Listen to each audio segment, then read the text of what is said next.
Somewhere in the ancient libraries of human memory, a story keeps showing up. The world ends, then it begins again. Not once, not in one place, not from one tradition, but again and again, across cultures that never met, across oceans that were never crossed, across thousands of years of independent history.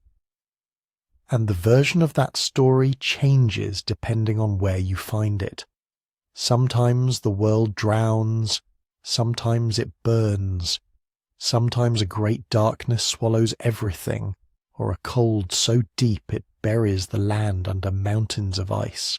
Sometimes the ending isn't physical at all, it's moral. Humans forget how to be human, and the gods or the forces of the cosmos have no choice but to wipe the slate clean and start over. But underneath all those different costumes, the same skeleton keeps appearing. A world that resets, a cycle that repeats, a clock that nobody wound but somehow keeps ticking. That pattern is what we're going to spend tonight exploring. And I want to be honest with you up front about what we are and aren't doing here. We are not going to treat mythology as a map with exact GPS coordinates. Myths are not data in the scientific sense. They are something older and stranger than data. They are the accumulated attempts of human minds to make meaning out of experiences so large and so terrifying that ordinary language couldn't hold them. But that doesn't mean they contain nothing real. Some researchers believe myths can function as a kind of long-term memory, a way of passing observation forward across generations when writing didn't exist yet, when the only hard drive available was a story told around a fire that a child memorized and passed to their own children and so on for 100 generations. So the question we're sitting with tonight is this: why do cycles and resets appear so often across so many cultures, and why do some of them seem to be pointing at the same window of deep time? Is it shared psychology? The fact that all human minds notice seasons, notice that things decay and return, notice that civilizations rise and fall? Is it cultural diffusion, stories travelling along trade routes and coastlines until every tradition on Earth carries some version of the same original account? Or is it something more unsettling? Is it possible that widely separated cultures preserved, in mythological form, the memory of an actual catastrophe, something so enormous and so recent in geological terms that it echoed through the oral traditions of every culture that descended from the survivors? We're going to hold all three of those possibilities open tonight. None of them will be dismissed. None of them will be declared the winner. That's the honest way to do this. But first, let's just let the pattern breathe for a moment. Think about what we're actually describing when we talk about a world that resets. That word, reset, is doing a lot of work, and different traditions load it with different cargo. In some stories it means a flood so total that the old world simply ceases to exist beneath the water, and only a handful of survivors float above it. In others it means fire, a cosmic burning that reduces everything accumulated by the previous age to ash and makes the ground fertile for what comes next. In some traditions the reset is darkness, a long sunless cold, a winter that doesn't end, a sky that forgets how to be warm. In still others it is moral rather than physical. A golden age of wisdom and virtue slowly degrades through stages, bronze giving way to iron, giants giving way to dwarves, light giving way to ignorance, until the weight of human failure becomes so great that some kind of cosmic correction becomes inevitable. What's striking is not just that these themes appear everywhere, it's that they appear in traditions that had no known contact with each other. The Hindus, the Maya, the Greeks, the Norse, the Stoic philosophers, the Mesopotamians. We're talking about people separated by entire oceans and multiple millennia, who somehow arrived at the same basic architecture of time. Not a line moving forward, a circle, or more precisely a spiral, a pattern that returns to something like its beginning before starting again. Some of these traditions even attach rough numbers to the lengths of the cycles, and a few of those numbers, when you do the math, land in a time frame that corresponds to something real, something that actually happened to the Earth around 12,000 years ago. That's not a coincidence we should dismiss, but it's also not proof of anything. It's a question worth sitting with carefully. Tonight we're going to move through these traditions one by one, listening to what each one actually says rather than forcing them into a predetermined conclusion. We'll spend time with the Hindu conception of world ages, with the Mesoamerican story of the Five Suns, with the Greek ages of man and the Norse vision of ragnarök, with the Stoics who believe the cosmos itself periodically catches fire and begins again. And then we'll turn to what science has to say about the real world at the end of the last ice age, a moment of catastrophic change that may have been recent enough and violent enough to be remembered. If you're settling in for the night, I'm glad you're here. This is exactly the kind of question that rewards a quiet mind, the kind of thing that gets more interesting the more you let it sit, the more you stop trying to solve it and just let yourself wonder. And if you want to leave a comment, I'd genuinely love to know where in the world you're listening from right now and what time it is there. There is something quietly remarkable about the fact that people in completely different places, completely different time zones, completely different lives, are all sitting with the same question at the same moment, which is honestly a small version of exactly the thing we're about to discuss. The same pattern showing up in different places at different times, pointing at something we haven't quite named yet. Before we walk into any specific tradition, it's worth pausing on the number itself. 12,000 years. Because the moment you say it out loud, two things happen. First, it sounds ancient enough to feel mythological, the kind of time frame that belongs to gods and world ages rather than anything a living person could reckon with. And second, if you know a little about Earth history, something in the back of your mind starts to quietly raise its hand. Here's the thing though, most ancient traditions don't actually say 12,000 years. That precision is something we often read into them or calculate toward them after the fact. What the sources usually give us is something looser, an age, an era, a great turning, a time before this time. The specific numbers, when they appear at all, tend to be ceremonially round or cosmologically symbolic.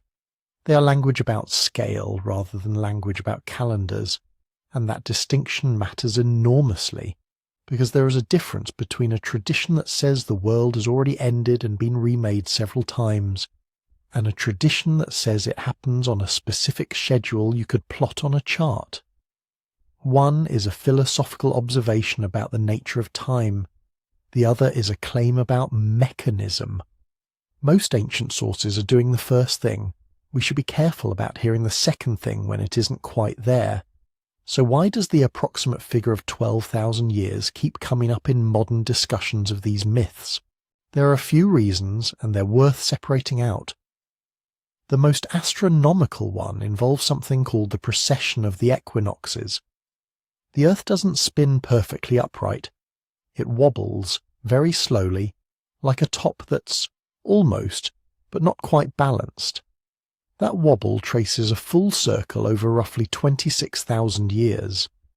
Half of that cycle is approximately 13,000 years, close enough that people who are inclined to find the connection will find it. Some ancient traditions do seem to have tracked precession, or at least noticed that the night sky shifts over very long periods, and a handful of traditions express their great cycles in units that loosely correspond to precessional fractions.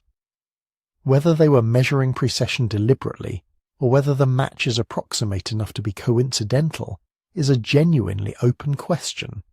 The math is suggestive, it is not conclusive. The second reason 12,000 years is interesting is completely independent of astronomy. Roughly 12 to 13,000 years ago, something real and dramatic happened to the Earth. The last ice age was ending, and it didn't end gently.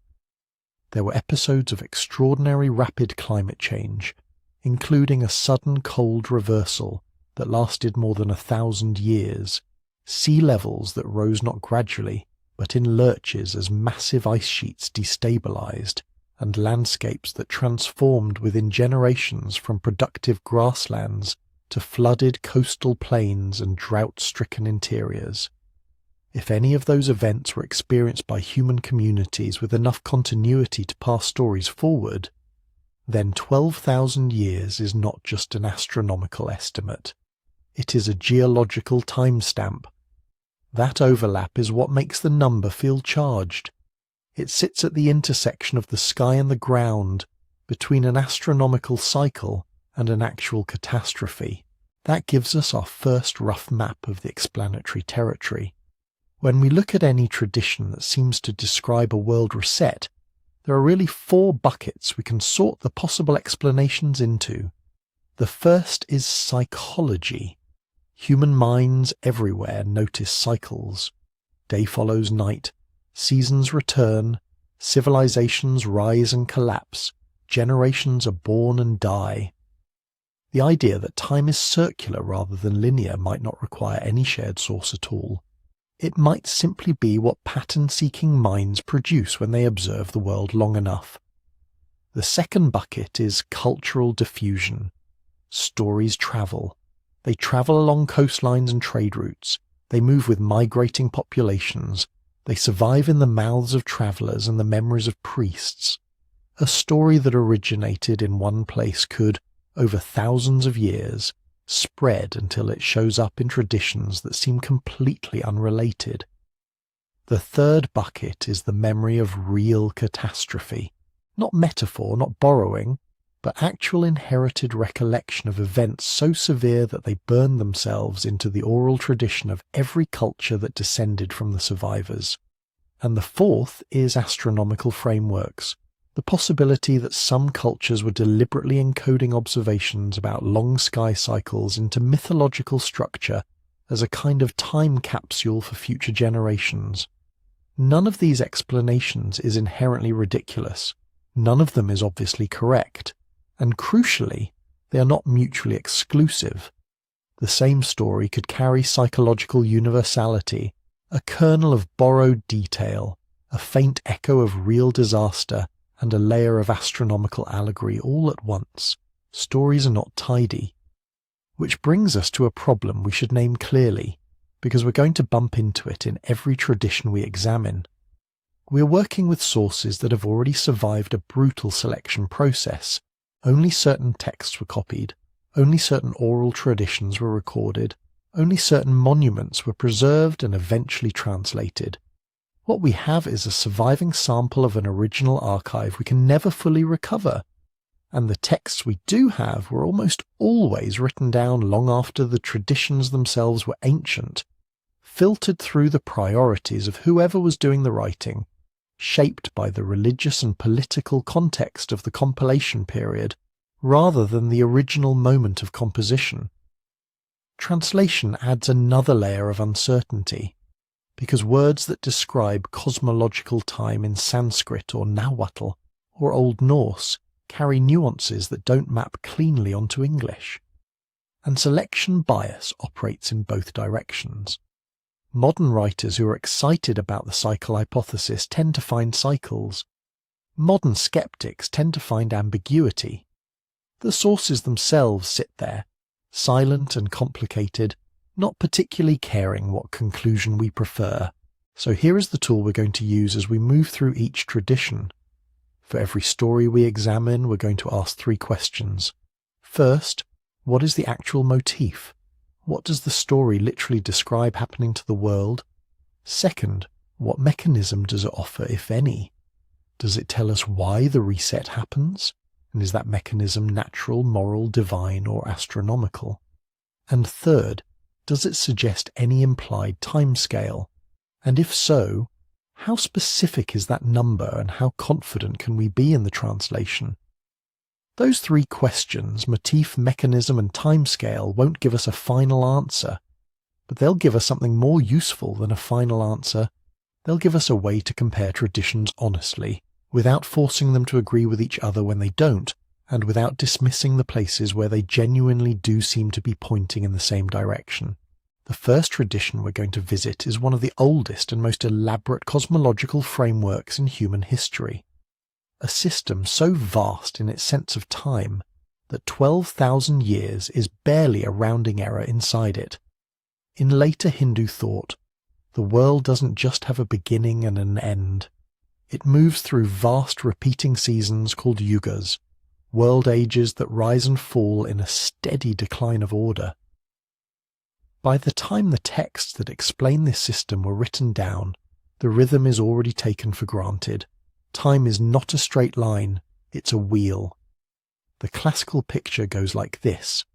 There are 4 main ages in a cycle, like 4 quarters of a day. The first is Satya Yuga, sometimes called Krita Yuga, the age of truth. In this era, Dharma, the cosmic order, stands fully upright. Later commentators picture it as a bull on 4 legs. Human lifespans are immense. Virtue is natural. The distance between gods and humans is small. Then comes Treta Yuga. 1 leg of the Dharma bull is lost. People still live long, still practice ritual and virtue, but the first cracks of conflict and ego appear. Next is Dvapara Yuga. Dharma's down to 2 legs. Knowledge is fragmenting. Disease, doubt, and war grow more common. People remember higher states of being, but mostly as stories about a golden past. Last comes Kali Yuga, the age we are said to be in now.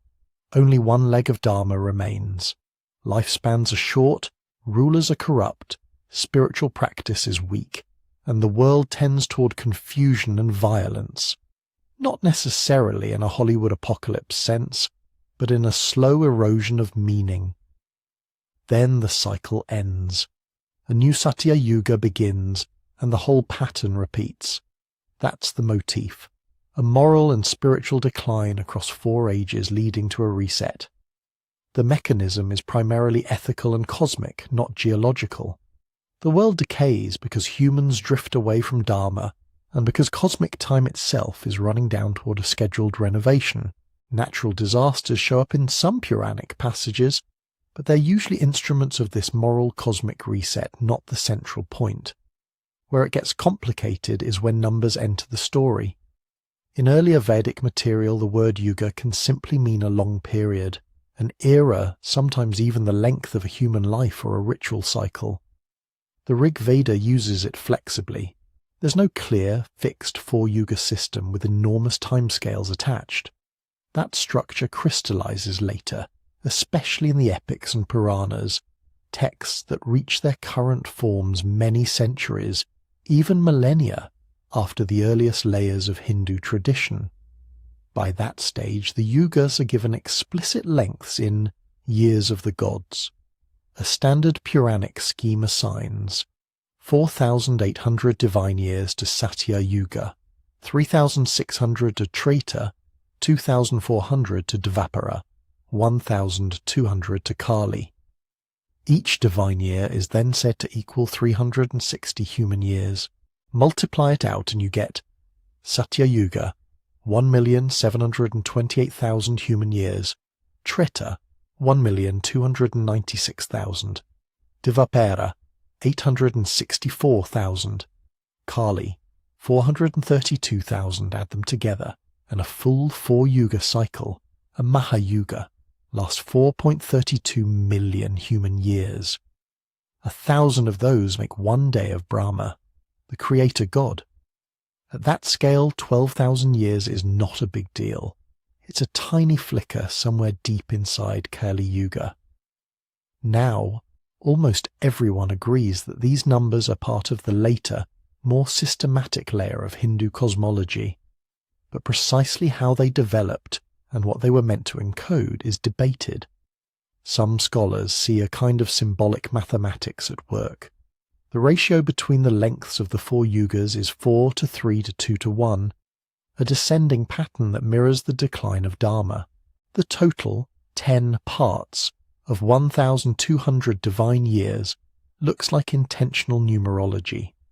The big numbers then arrive when those symbolic segments are translated into human years by multiplying with 360, itself a cosmically resonant number in many traditions, reflecting the approximate days in a solar year.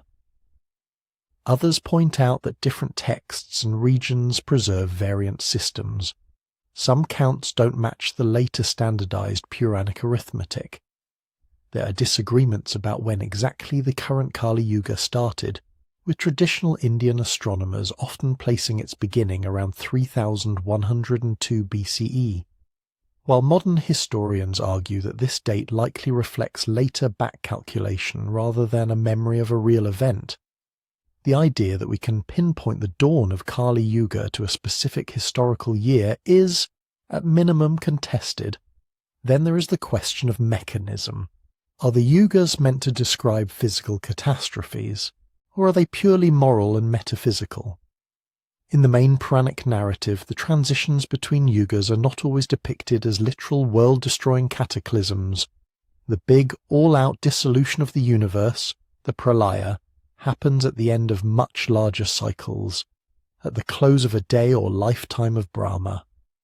Within a Mahayuga, the shifts between Satya, Treta, Dvapara and Kali can be relatively smooth in cosmological time, marked more by the decline of virtue and memory than by a single identifiable disaster. That doesn't mean natural events are absent. Floods, droughts, and wars appear in the stories, and some later interpreters link the beginning or end of specific yugas to major earthly upheavals.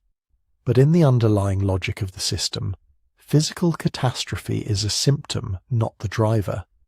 The driver is dharma decaying with time. This is where modern discussions start to pull the tradition in different directions.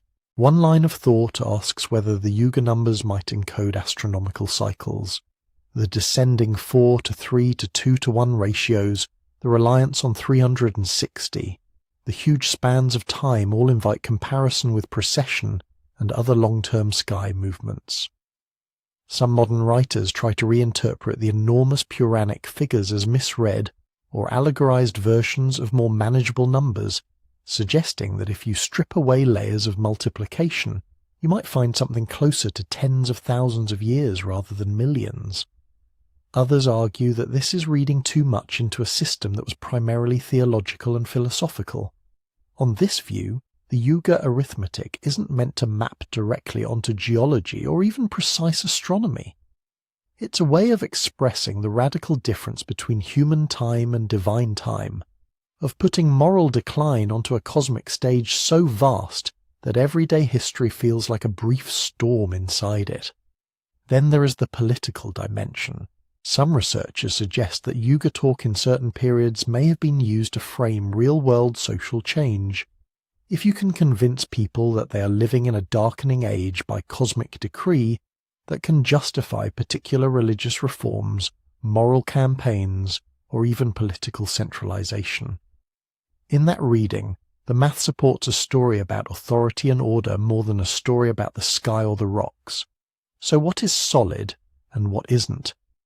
It is solid that a 4-yuga structure with declining dharma is a central feature of classical Hindu cosmology.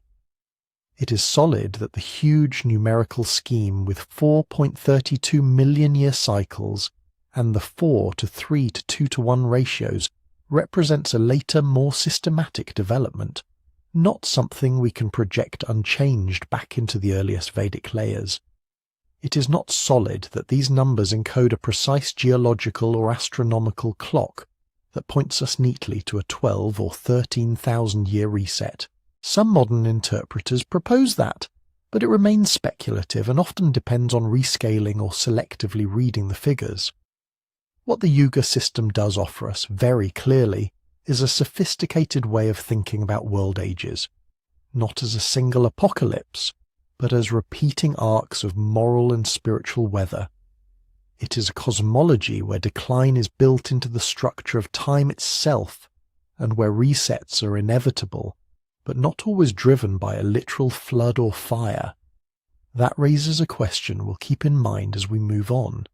When another culture talks about ages of the world, are they doing something like this, moral cosmic time, written large?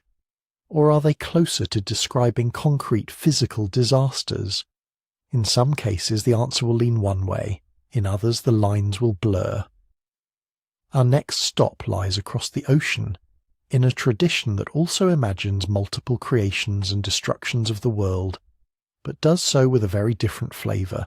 The poets of central Mexico spoke not of yugas, but of suns. In central Mexico, time was also imagined as a sequence of worlds. But instead of yugas, the poets and priests of the Mexica, the people we usually call Aztecs, spoke of suns. Not just the glowing disk in the sky, but whole eras of existence. Each sun was a world, with its own peoples, its own balance of forces, its own way of ending. By the time the Spanish arrived, Nahua sages in places like Tenochtitlan and Tlatelolco could reel off a standard sequence. Different codices and chroniclers preserve slightly different versions, but the pattern looks something like this. The first world is often called Nahui Otzolotl, 4 Jaguar. In this era, giants walk the earth. At the end of the age, the sun fails, the sky darkens, and jaguars descend. They devour the people. The world is wiped clean. The second is Nahui Ehekatl, 4 Wind. This is a world ended by storm. Devastating winds tear across the land, uprooting everything. Humans are transformed into monkeys, blown away, scattered among the trees. The third is Nahui Cuiahuitl, 4 Rain, but not a gentle rain. A rain of fire. Either burning stones fall from the sky, or a storm of fiery substance scorches the earth. In some accounts, volcanoes erupt. In others, the heavens themselves seem to ignite. The people perish in flame. The fourth is Nahui Atl, 4 Water. This is the flood world. Torrential waters rise and drown the land. Humans are turned into fish. Mountains become islands in a universal sea. When the waters recede, the old sun is gone. We live, according to later Aztec accounts, in the 5th sun. Nahui Olin, 4 Movement. This world, they said, will end in earthquakes and perhaps a combination of quake and famine. Not yet, but someday. The point of sacrifice and ritual is partly to keep this sun moving, to delay its ordained collapse. So you get a series of creations and destructions, jaguar, wind, fire, flood, and an as-yet unfulfilled catastrophe of motion. Not just one apocalypse, but a rhythm of worlds. It's tempting to immediately read this as a geological catalogue. Predators, storms, volcanoes, floods, earthquakes. A memory of recurring physical disasters. But before we go there, it's worth asking what kind of evidence we actually have, and how far back these stories go. For the 5 suns as a tidy sequence, our sources are relatively late. They come from post-contact compilations like the Codex Chimalpopoca, and from accounts recorded by Spanish friars who interviewed Nahua elders, Sahagún, Duran and others. Those elders were heirs to a deep pre-contact tradition, but their words reach us after conquest, after epidemics, after enormous cultural trauma. We also have pre-contact painted books, codices like Borbonicus and Borgia, that show complex calendrical wheels, gods and symbols associated with world eras and destructions. These are harder to interpret. They don't come with built-in subtitles. Much of what we say about the suns is a reconstruction that stitches together pictorial evidence, later glosses, and comparative analysis. So we can say that ideas of multiple creations and destructions were present in central Mexican thought before the Spanish arrived. We can see a fascination with numbered cycles, with dates like 4 Jaguar and 4 Movement. We can see deities tied to wind, fire, water, and earth-shaking forces. But the smooth textbook version of first sun, second sun, third sun is a distillation, shaped partly by the post-conquest moment and by the concerns of the chroniclers. If we step farther south and east into the Maya world, the picture changes again. The classic Maya, centuries before the rise of the Aztec Empire, already saw time as layered and cyclical. Their long count calendar tracks vast spans, Creation dates like 13.0.0.0.0.04 Ajor 8 Kumku often correlated to August 3114 BCE in our system. Stellae at sites like Quiriguá and Copan look backward and forward across enormous intervals, as if time were an intricate lattice you could climb in both directions. Maya inscriptions and books like the Dresden and Paris codices show elaborate cycles of Venus, eclipses, and ritual counts. The Popol Vuh, recorded in Quiché Maya after the conquest, but drawing on older narratives, describes multiple attempts at making humans. People of mud that dissolve, people of wood who fail ethically and are destroyed by a kind of storm and flood. Finally, people of maize who endure. Here too we see repeated creations and destructions, but they're framed less as a neat numbered list of world ages and more as a mythic workshop. The gods are experimenting with materials, with consciousness, with memory. Maya and Mexica thought share this sense that worlds are not one-off events. They can be tried, judged, broken, remade, but they are not the same system. The Maya long count is anchored in enormous cycles of days, with a concern for astronomical regularity. The Aztec Five Suns narrative, as we know it, is more tightly tied to ritual calendars, omens, and the justification of present-day practice. We should be careful not to flatten them into one pan-Mesoamerican doctrine of world ages. There are continuities, shared motifs, likely lines of cultural influence over centuries of trade and warfare. There are also differences in emphasis, in symbolism, in the way time is mathematically and mythologically handled. What both traditions do, very clearly, is use calendars to make recurrence feel tangible. If your priest can calculate that a certain combination of day sign and number will come again, if your codices can show that Venus returns to the same place in a pattern of 584-day cycles, if you can mark that a particular 52-year calendar round completes and restarts, then time does not just pass, it circles back. The future arrives draped in familiar clothing. In such a world, it is not a huge step from this date pattern will recur to this kind of event might recur. The end of a calendar round can feel like an edge, a moment where the machinery could in principle stop. Among the Aztecs, the new fire ceremony every 52 years dramatized this tension. All fires extinguished, waiting in darkness for a new flame on a sacred hill, watching the stars to see if the sun would agree to rise again. That ritual doesn't mean they expected a literal global reset every half-century, but living inside nested cycles, 13-day Tracenas, 20-day months, 260-day ritual calendars, 365-day solar years, 52-year bundles, builds a psychological template. Time is not a line that never repeats. It is a fabric woven from recurring patterns. If it is repeated before, it can repeat again, in ways larger than anyone has yet seen. So, do the destructions of the suns reflect real hazards? Central Mexico and the broader Mesoamerican region are geologically and climatically restless. Earthquakes are common. Volcanoes dominate horizons.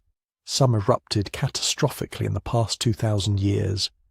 Seasonal rains can fail, leading to drought and famine. Or they can arrive as downpours that cause floods. Powerful storms sweep in from both coasts. It would be surprising if farmers and city builders in that landscape did not experience and remember terrifying episodes of wind, fire, water, and shaking ground. When a mountain that has always been there suddenly spits ash and fire, or when a year without rain turns fields to dust, the line between event and cosmic verdict blurs. The Five Suns sequence could be, in part, a way of stacking those experiences into a coherent cosmic history, not just we had a bad flood once, but there was a world of water, not just there are jaguars in the forest, but there was a world where jaguars ruled the dusk and tore down giants. Individual disasters become chapters in a much older book.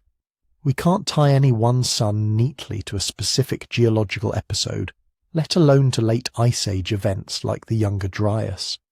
The evidence doesn't allow that kind of precision. What we can say is that in Mesoamerica, as in India, people used the language of ages and cycles to make sense of living in a dangerous, changeable world.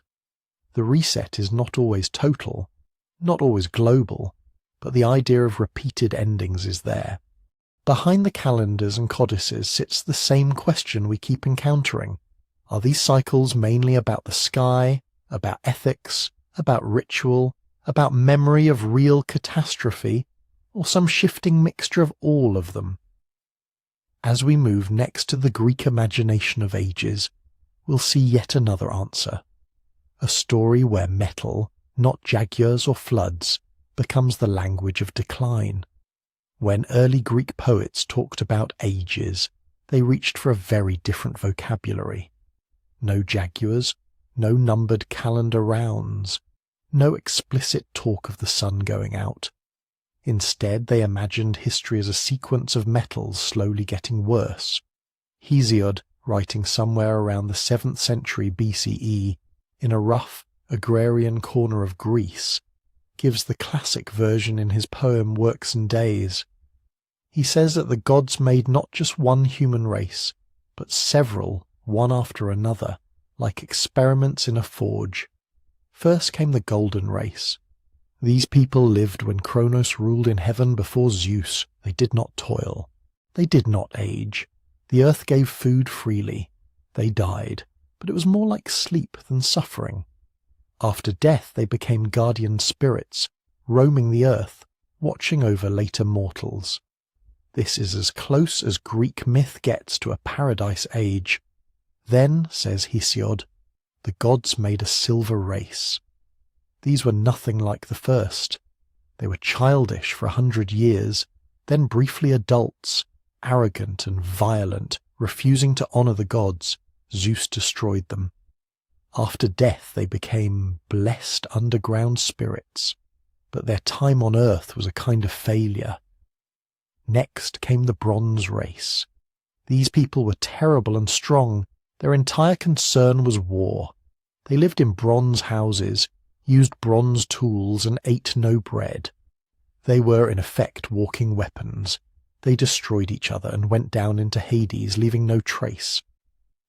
After bronze comes something more ambiguous, the race of heroes. This is the only age Hesiod doesn't name with a metal. He puts it in between bronze and iron like a bright interruption. These are the men who fought at Thebes and Troy, the figures of epic. Many died in war, but some were rewarded with life in the Isles of the Blessed at the edge of the world, under Kronos' gentle rule.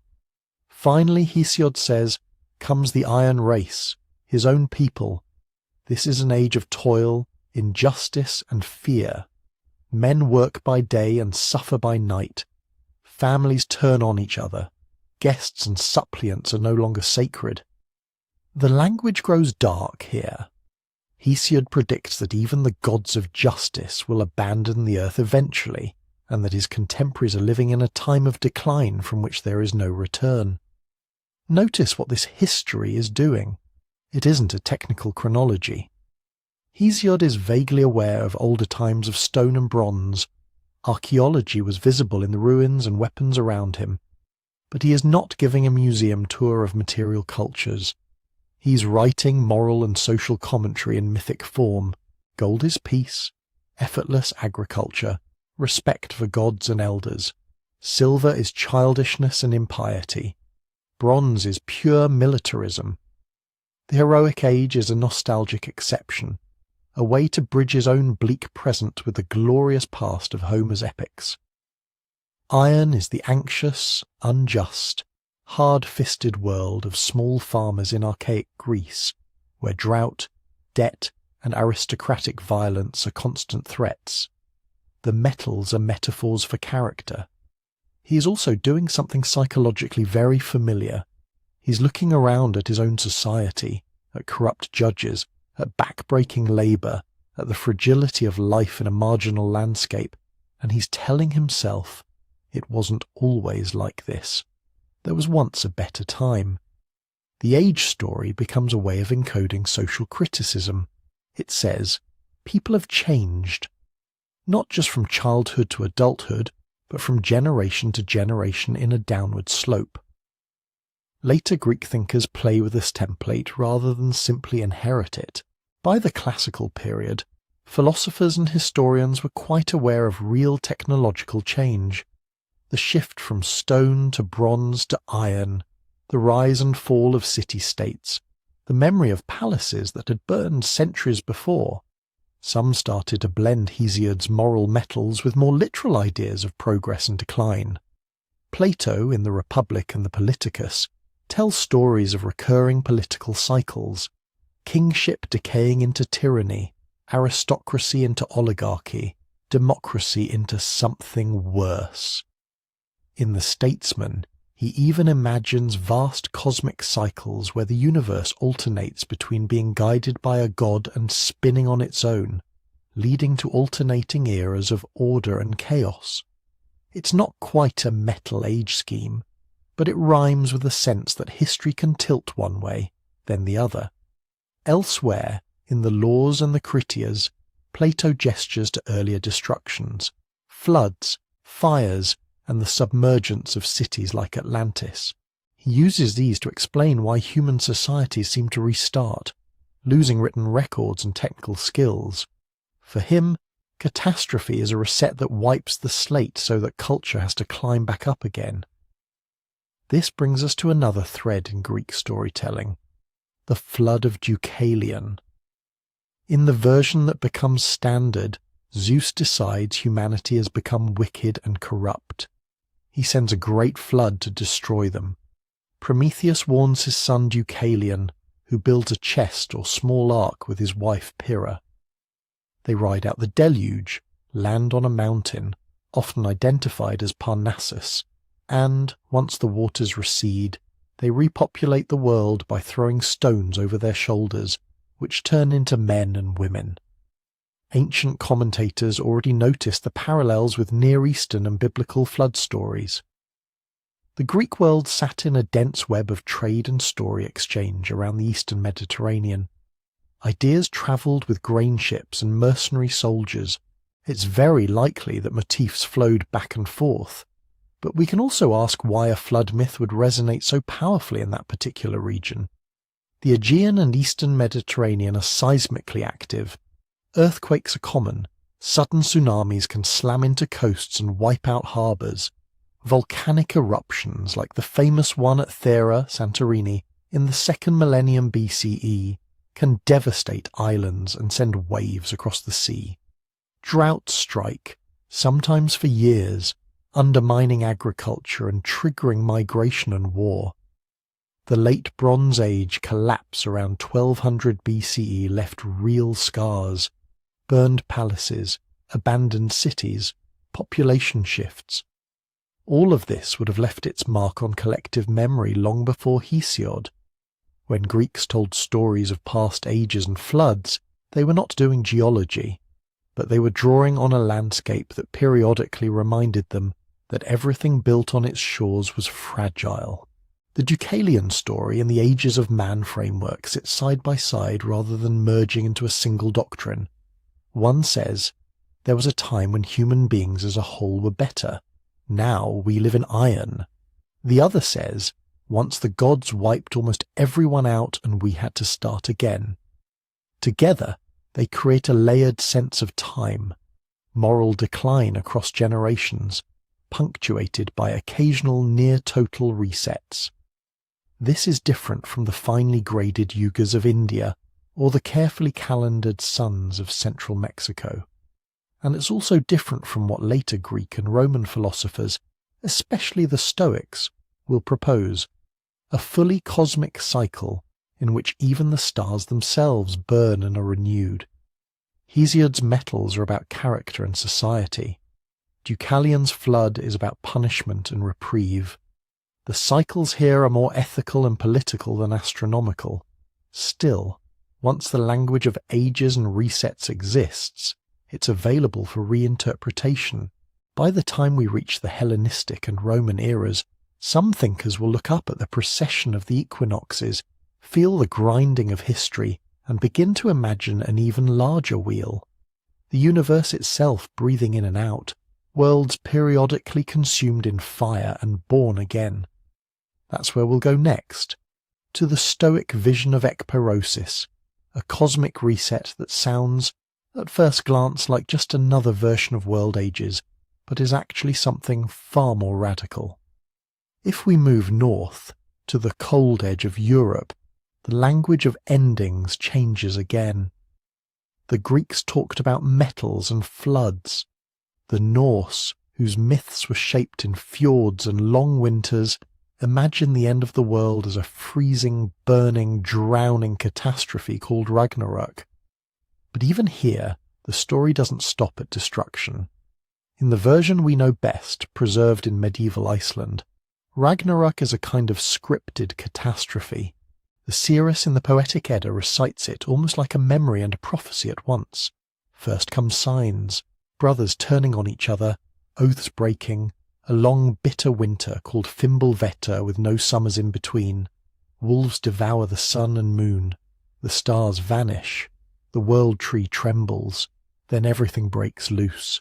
The sea surges as the great serpent Jormungandr thrashes, sending waves over the land. The ship Naglfar, made from the nails of the dead, is loosed and sails with giants to the battlefield. The sky splits and the fire giants ride out. The gods arm themselves and meet their enemies on the plain of Vigrid. Most die. Odin is swallowed by the wolf Fenrir. Thor kills the world serpent but walks only 9 steps before collapsing from its venom. Freya falls. Heimdall and Loki kill each other. The sun is dark. The earth sinks into the sea. The stars burn out. It sounds like an absolute ending. But the poem doesn't stop there. After the flames and the waves, the earth rises again, green and renewed out of the water. The surviving gods, Odin's sons, Thor's sons, a few others, gather on the grass of Idavol where Asgard once stood. They find the golden game pieces the gods used to play with in the earliest days, as if something of the first world has washed back up in the second. A new sun appears, daughter of the one devoured by the wolf, following her mother's old path. 2 humans who hid themselves in the sheltering wood, Leif and Lifthrasir, life and eager for life, come out, warmed by the sun's rays, and repopulate the earth. The text is unambiguous. This is an ending and a beginning. Norse myth, at least in the form we have it, is not about a one-time apocalypse after which there is nothing. It's about a burning down and a sprouting again, a cycle where even the gods can die but the pattern of the world continues. This is one reason Ragnarök keeps attracting modern interpreters who see cycles everywhere. But before we turn it into a neat diagram, there's a complication: our sources. Unlike the Indian yugas or the Mesoamerican suns, which are attested over long stretches of time, virtually everything we know about Ragnarök comes from texts written in Christianized Iceland in the 13th century. The Poetic Edda and the Prose Edda compiled by Snorri Sturluson. These works are precious, but they're late. By the time they were written down, Iceland had been officially Christian for 2 centuries. The poems themselves are older, part of a long oral tradition, but oral poetry shifts with each generation, each performer, each audience. So when we read about the wolf swallowing the sun, the stars falling, the earth rising renewed, we are looking through several layers: pre-Christian myth, Viking Age performance, and Christian era recording. Scholars have debated for more than 100 years how much of the Ragnarök story is authentically pre-Christian, and how much has been coloured by Christian eschatology. The Book of Revelation, with its final battle, its falling stars, its new heaven and new earth. The truth is, we don't know exactly where the boundaries lie. There are hints that some kind of doom of the God story is very old. We see scattered references to it in early skaldic poems and in names, like Ragnarök itself, carved into runic inscriptions. The image of a great winter and a cosmic battle probably circulated across Scandinavia centuries before any monk wrote it down. But the smooth, almost theological way the story ends, with a renewed world, the righteous surviving, and a kind of luminous peace, may, in places, be shaped by Christian storytelling habits. That doesn't mean the cycle is fake. It just means the version we have is entwined with another tradition of endings and new beginnings. If we look at the imagery, it's very northern. Fimbulvetur, the great winter with no summers, feels like an extreme amplification of something real. In Scandinavia and Iceland, even an ordinary winter can feel world-ending. The sun barely rises. The landscape goes monochrome. The difference between a normal year and a brutal one more failed harvest, one more storm that destroys the fishing boats, can be the difference between a village that survives and a village that vanishes. Add to that the high-latitude sky, where the sun does strange things. It disappears for months in the far north. It hangs low, blood-red through mist and ice crystals. It can be blotted out by real forces, volcanic ash drifting across the region, smoke from forest fires, sudden storms. Iceland itself is a volcanic island. Medieval Icelanders lived with eruptions, ashfall, and sometimes years of haze and crop failure. Farther east, in Norway and Sweden, communities would have heard of these events through trade, sagas, and rumour. A sun-eating wolf is a vivid, mythic way of describing a sky that goes dim for reasons no one can control. And the surging sea at Ragnarök, swallowing the land, also fits this environment. Norway's coast is deeply cut by fjords. Storm surges, landslides into narrow inlets, and tsunamis generated by underwater quakes or collapsing slopes have all, at various times, sent walls of water racing toward shore. Along the North Sea and the Baltic, low coasts are vulnerable to storm floods that can erase entire settlements. So when the Edda speaks of the ocean coming over the world, we don't have to imagine a careful memory of some global sea level spike or the meltwater pulses at the end of the Ice Age. It could simply be a culture that knows the sea as both giver and taker, a pathway of trade and raiding, and an unpredictable, occasionally murderous force. The world tree Yggdrasil adds another layer. It is shaken at Ragnarök, its roots groaning, its trunk trembling. But it is not clearly said to die. In some interpretations it survives the cataclysm just battered. The squirrel still runs on its trunk, the dragon still gnaws at its roots. Life beneath and above continues its small dramas even as cosmic battles are fought. That image, the great tree enduring storms, shedding branches, then sprouting again, has an obvious cyclical feel. It's a natural metaphor in a land of forests and long-lived trees, where a single pine or ash can outlast multiple generations of people. Time here isn't a straight line so much as rings in wood. Growth, winter slowing, spring returning. So is Ragnarök a memory of real climate events, of brutal multi-year winters perhaps triggered by a volcanic eruption, of coastal floods that wiped out farms and forced migrations. It might be. Northern Europe certainly experienced episodes of sudden cooling and climatic instability long after the main Ice Age ended. Medieval chronicles record blood-red suns and dry fogs linked to volcanic eruptions as far away as the tropics. Archaeology shows coastal changes, drowned landscapes, and abandoned shore settlements. A story about a killing winter, a dimmed sun, and a drowning world would fit those experiences well. But we should be cautious. Every culture that lives at environmental extremes tends to imagine the end of the world by turning up the local dial. In deserts, everything dries. On coasts, everything floods. Near volcanoes, everything burns. In the far north, the winter never ends. Ragnarök may be tapping that shared human habit as much as any specific catastrophe. What stands out, in comparison to some other apocalyptic traditions, is the insistence on renewal. The Norse do not end with nothing. They end with green fields, a new sun, surviving gods gathering to tell stories of what was lost, and two fragile humans emerging from the sheltering wood, ready to try again. If we follow the thread south, from the fjords and long winters back into the Mediterranean, the language of endings changes again. The Greeks didn't just imagine stories about the end of the world. They tried to build full-blown philosophies of it. By the time we get to the Stoics, around the 3rd century BCE, the idea of a cycle isn't just a myth you tell around a fire. It's a consequence of how you think the universe works. The Stoics started from a very simple conviction. The cosmos is rational. For them, everything that exists is pervaded by logos, reason, order, a kind of divine fire that shapes events. Nothing happens purely by chance. There are causes, patterns, structures. The same way a well-tuned lyre follows the laws of harmony, the universe, they thought, follows the laws of cosmic harmony.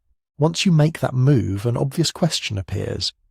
If the universe is ruled by reason, does it just go on forever in one direction? Or does a rational cosmos repeat itself, like music cycling through a scale? Their answer was radical. They imagined something called ekpyrosis, literally burning out. In the classic Stoic view, the universe periodically ends in an all-consuming fire. Not a chaotic wildfire, but a kind of cleansing, organizing conflagration. The divine fire that quietly pervades everything eventually gathers itself, tightens, pulls the whole cosmos back into a pure fiery unity. Then, from that seed of flame, it expands again. The world we know, stars, planets, animals, people, condenses once more out of the cosmic fire according to the same rational plan. The same causes, in theory, produce the same effects. Given enough time, the Stoics suggested, everything repeats. Not just a world kind of like this one, but this world, this sequence of events returning. It's an unsettling idea. Eternal recurrence as a logical byproduct of cosmic order. The details varied between Stoic thinkers, and later doxographies probably smooth over disagreements. Some seem to have imagined slightly different worlds emerging from each cycle. Others leaned into strict repetition, down to individual lives. Our sources are second-hand, filtered through later writers like Cicero and Origen, who are not exactly fans of eternal recurrence. But the core pattern is clear. Ordered universe, periodic fiery end, rebirth. This is a very different tone from Ragnarök. The Norse give us gods, wolves, winters, and a new green world. The Stoics give us elements, causality, and a cosmos that breathes in and out on unimaginable timescales. One is a saga, the other is almost physics, and that difference matters. In Stoic cosmology, you don't get cycles because your ancestors told you a story about a god who drowned the world. You get cycles because you sit down and ask, if the universe is a living, rational organism made of finite material, what must it do? They look at the four elements, earth, water, air, fire, and especially at fire as both destructive and creative. They look at patterns in nature, seasons, plant growth, the alternation of day and night, the movements of the heavens. They push those patterns up a level from local to cosmic. If small things cycle, maybe the big thing, the universe itself, does too. This is what makes Stoic ekpyrosis important for our story. It shows how a cyclical worldview can emerge from first principles without relying on inherited myths about previous worlds. A philosophical system can generate its own world resets as a deductive conclusion, not a remembered event. Plato, a century earlier, had already played with big cycles, but in a different register. In the Timaeus and the Critias, He drops hints about periodic destructions, floods, fires, the famous story of Atlantis supposedly destroyed in a day and a night. In the Politicus, he sketches a grand myth of cosmic reversals, ages when the universe turns one way and a god steers it, and ages when it lets go and runs the other way, declining into disorder before being righted again. But Plato keeps these ideas in the realm of myth and analogy. He uses them to make ethical and political points. City-states rise and fall, human virtue waxes and wanes. He doesn't give us a strict clockwork or a clear timetable. The Stoics try to. They inherit some of Plato's and Aristotle's interest in the heavens, and then bolt them onto their physics.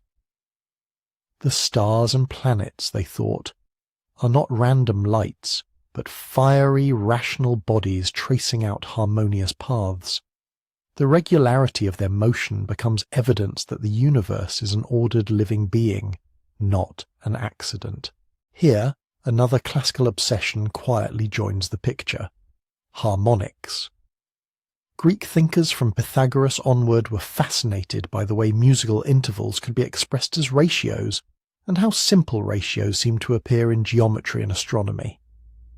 The distance between notes on a lyre, the spacing of planets, the timing of celestial cycles, these could all in principle be written as clean numbers. So imagine you're a Stoic philosopher, looking up at a sky that appears to move in measured, repeating patterns. The planets trace loops and retrograde paths. Eclipses recur on predictable cycles. The rising of certain stars marks the seasons.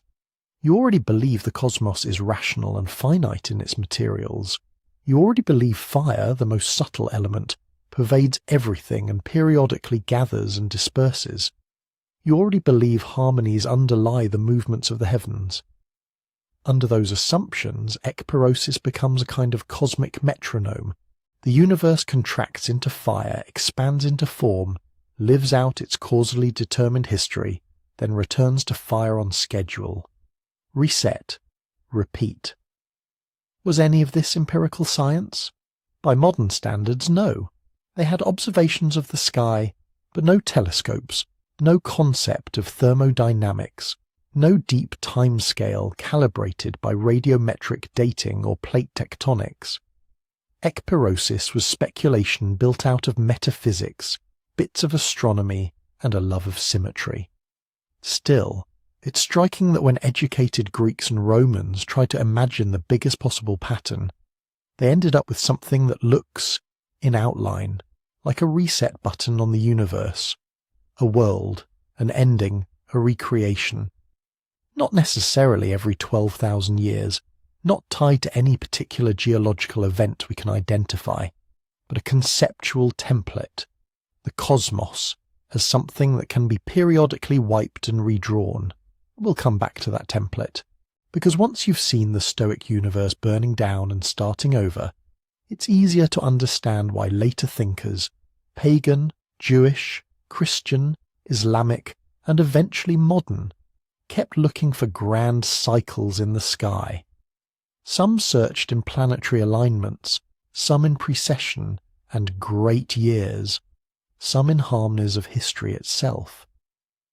Ekpyrosis in that sense is less a description of what actually happens, and more a possibility that lodged itself in the human imagination. That time, at the larger scale, might be clockwork. That somewhere above the swirl of ordinary events there could be a gear, slowly turning, bringing the world back again and again to some hidden starting line. Whether the universe really works that way is an open question, but the idea that it could, that the whole of reality might run on a repeating script, is now firmly on the table, waiting for later ages to test it against floods, ice, and the slow, patient movements of the stars. If the Stoics give us a universe that periodically burns itself clean, Mesopotamia gives us something much wetter.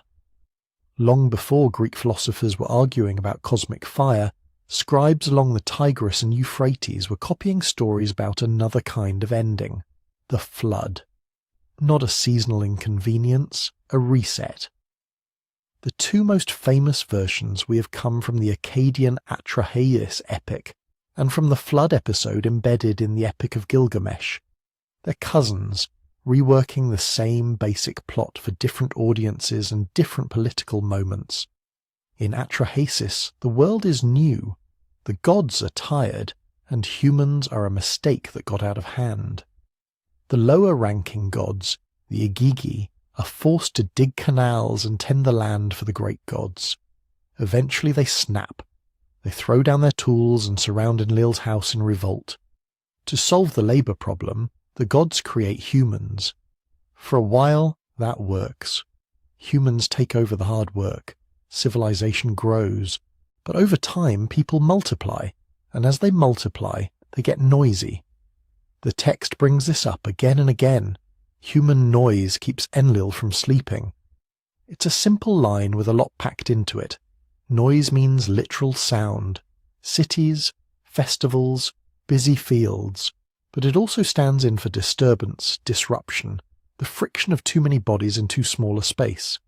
The solution, in Enlil's mind, is not zoning regulations. It's population control by catastrophe.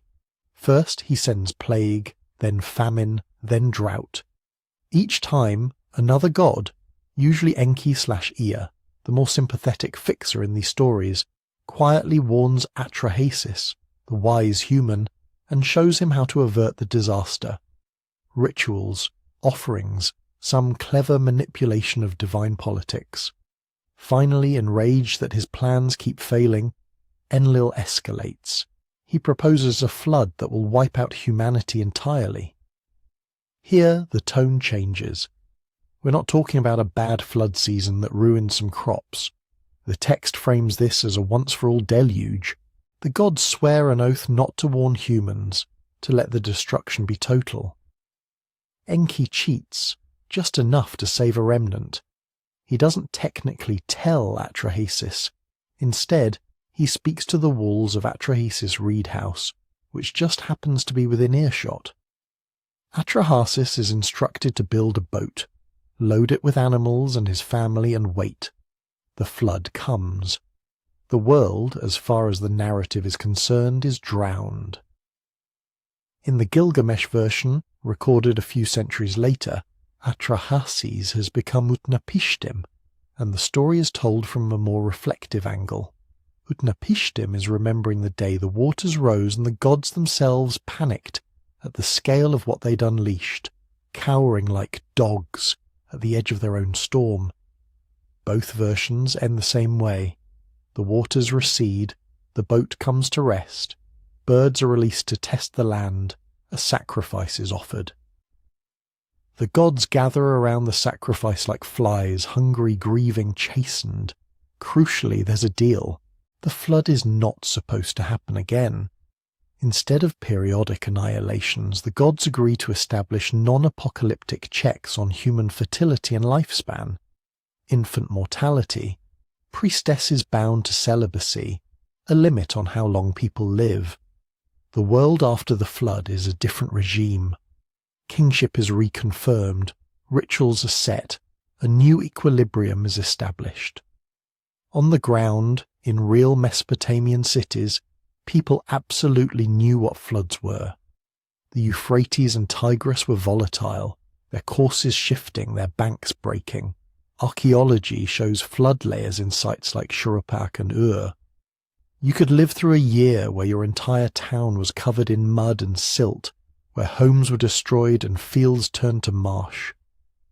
But there's a gap between that lived reality and the mythic register of Atrahasis and Gilgamesh.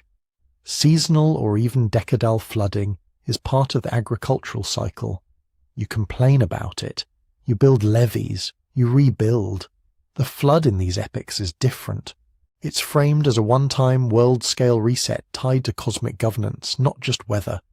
The gods change their policy toward humanity because of it. Time is divided into before and after. This is where you can start to see a reset motif taking shape. Notice what drives the catastrophe. It isn't random. It isn't framed as purely natural. It's moralized and politicized.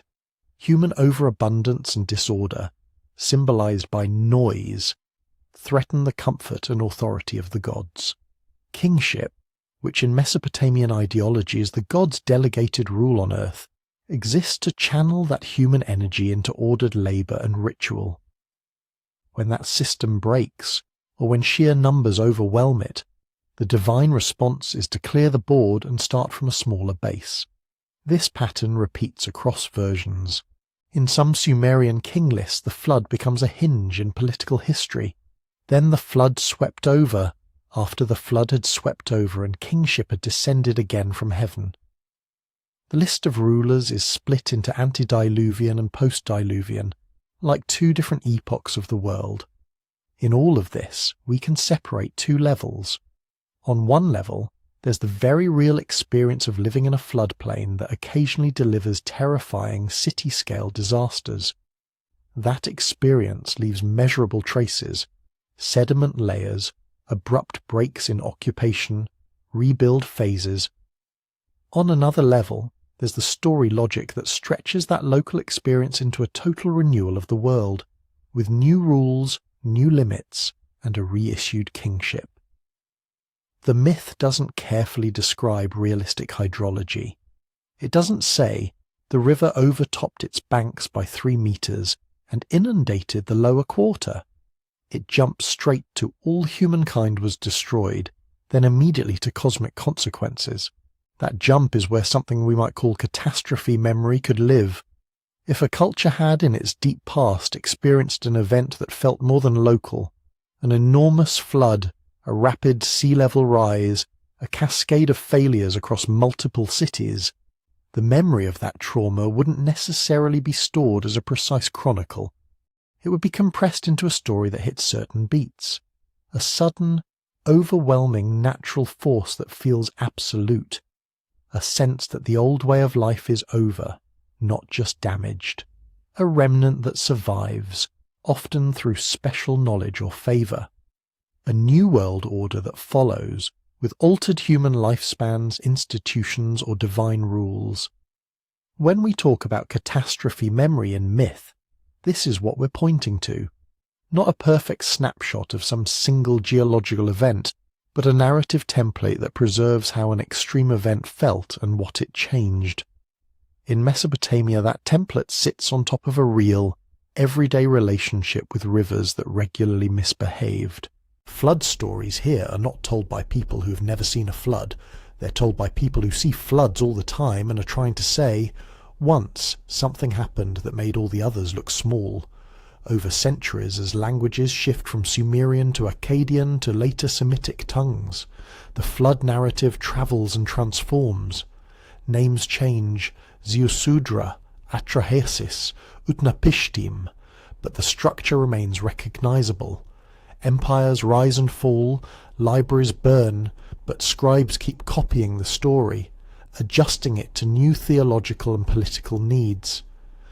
By the time we see related flood motifs in West Semitic traditions, and eventually in the Hebrew Bible, that Mesopotamian template has already been in circulation for a millennium or more. The story of a divinely sent flood that wipes out all flesh, a righteous man warned to build a vessel, animals preserved, a sacrifice afterward, and a divine promise not to repeat the event. These are not random parallels. They look very much like a story travelling along the trade routes and diplomatic networks that link cities from Uruk to Ugarit to Jerusalem. Does that mean everyone is dimly remembering one specific mega-flood at the end of the Ice Age? That's harder to argue directly. From the evidence we have, it's entirely plausible that Mesopotamian flood myths emerged primarily from the harsh realities of riverine life, periodically punctuated by extraordinary regional disasters. Cultural diffusion can explain a lot.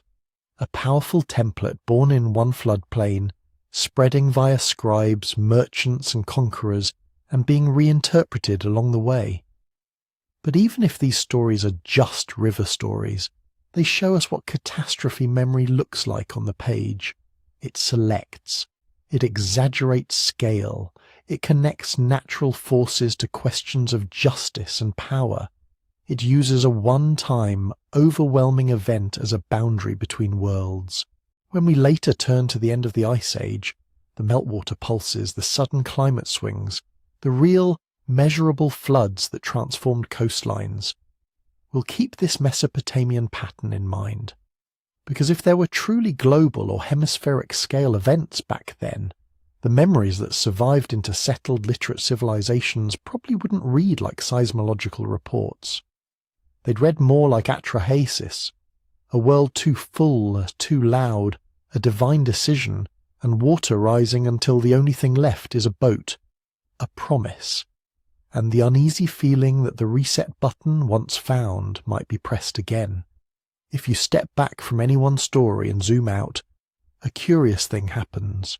Floods, fires, ice, cosmic snakes, collapsing skies, turning wheels of time.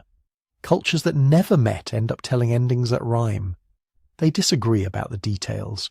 In one place the world drowns, in another it burns, in another it freezes or falls into darkness or is chewed apart by monsters. But underneath, the same skeleton keeps showing up. Things build up, things go wrong, everything crashes, and something smaller, cleaner, or at least different, starts again. You don't need a lost global civilization to get that pattern. You just need to be human.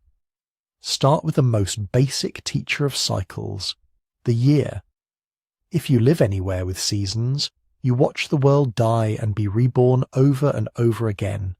Leaves fall, fields go bare, animals vanish or hibernate. The sun crawls low along the horizon. For months, everything looks like decay. Then, slowly, green needles out of brown branches. Migrating birds return. Rivers swell with meltwater. The same hills that looked dead 2 moons ago are suddenly humming with insects and pollen. If you're an early farmer, your entire life runs on that rhythm. You bury dry seeds in cold mud and trust they'll come back as food. You learn that rot and growth are linked. Old stalks ploughed under feed new grain. The goat you kill in winter keeps the rest of the herd alive to kid in spring. Even without agriculture, hunter-gatherer life is visibly cyclical. Herds migrate along familiar routes. Fish run upstream in season. Certain plants are only edible or appear at all during narrow windows. Your body follows the pattern. Children are born. Elders age. People sicken, recover, or don't. Grandparents tell stories about the last bad winter, or the year the river didn't freeze. They die, but the stories keep going, retold to new children on new nights. All of this teaches a powerful lesson long before anyone writes it down. Nothing simply goes up forever. There is a peak, a decline, a dark stretch, and if you're lucky, a return. Our brains are tuned to see those loops. In uncertain environments, pattern detection is survival. If you can spot that the heavy snow years tend to come every few winters, or that certain stars in the sky line up with monsoon winds, you get a huge advantage. The cost of that sensitivity is that you start seeing patterns even where none exist. You notice that after every prosperous stretch, something seems to crash. A drought, a raid, a plague. You connect these to each other. Prosperity leads to arrogance. Arrogance angers the gods. The gods send correction. Afterward, if anyone is left, they rebuild more humbly. Repeat that a few times over a few generations, and it doesn't feel like coincidence. It feels like a law. When things rise too high, the world resets. There's another layer, though, that isn't just about watching the sky and the fields. It's about managing people. Cycles are incredibly useful for those in charge.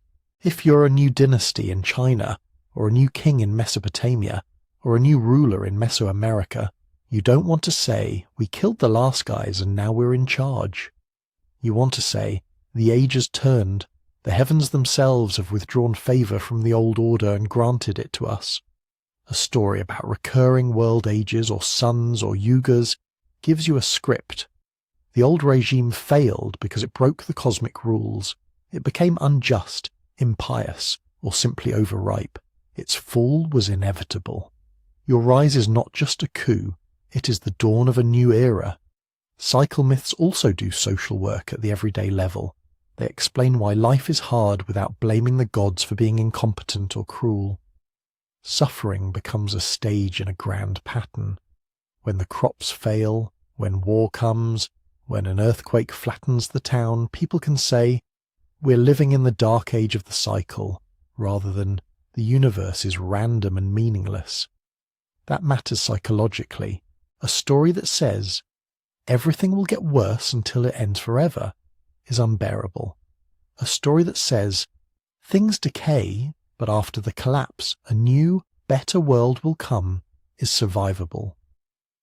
Destruction and renewal myths hit a specific emotional sweet spot.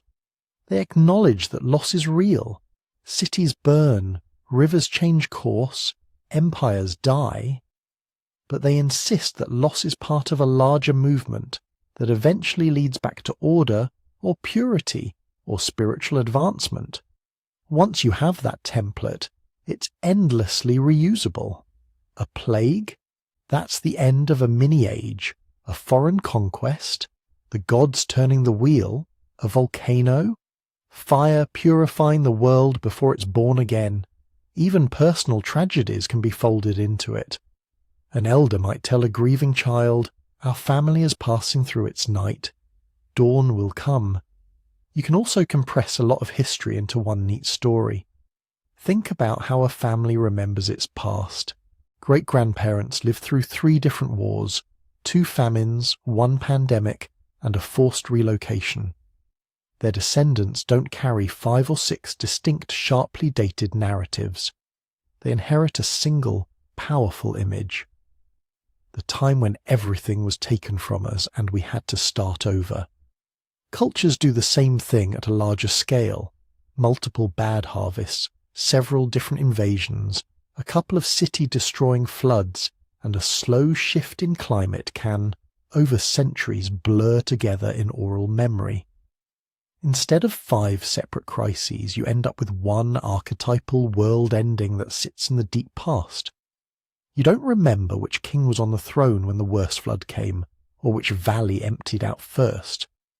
You remember that there was a before, where people lived in some other way, then a catastrophe, then an after, where lifespans, laws, and landscapes were different.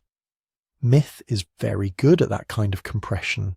It takes a messy tangle of events and feelings and distills them into a single story with a few strong images. A sky filled with fire, a sun that stands still, a sea that climbs the hills, a long winter that lasts a generation. So when we see cultures talking about repeated world ages, or a cycle of destructions and renewals, we're probably looking at several forces working together. Basic human exposure to seasonal and generational cycles.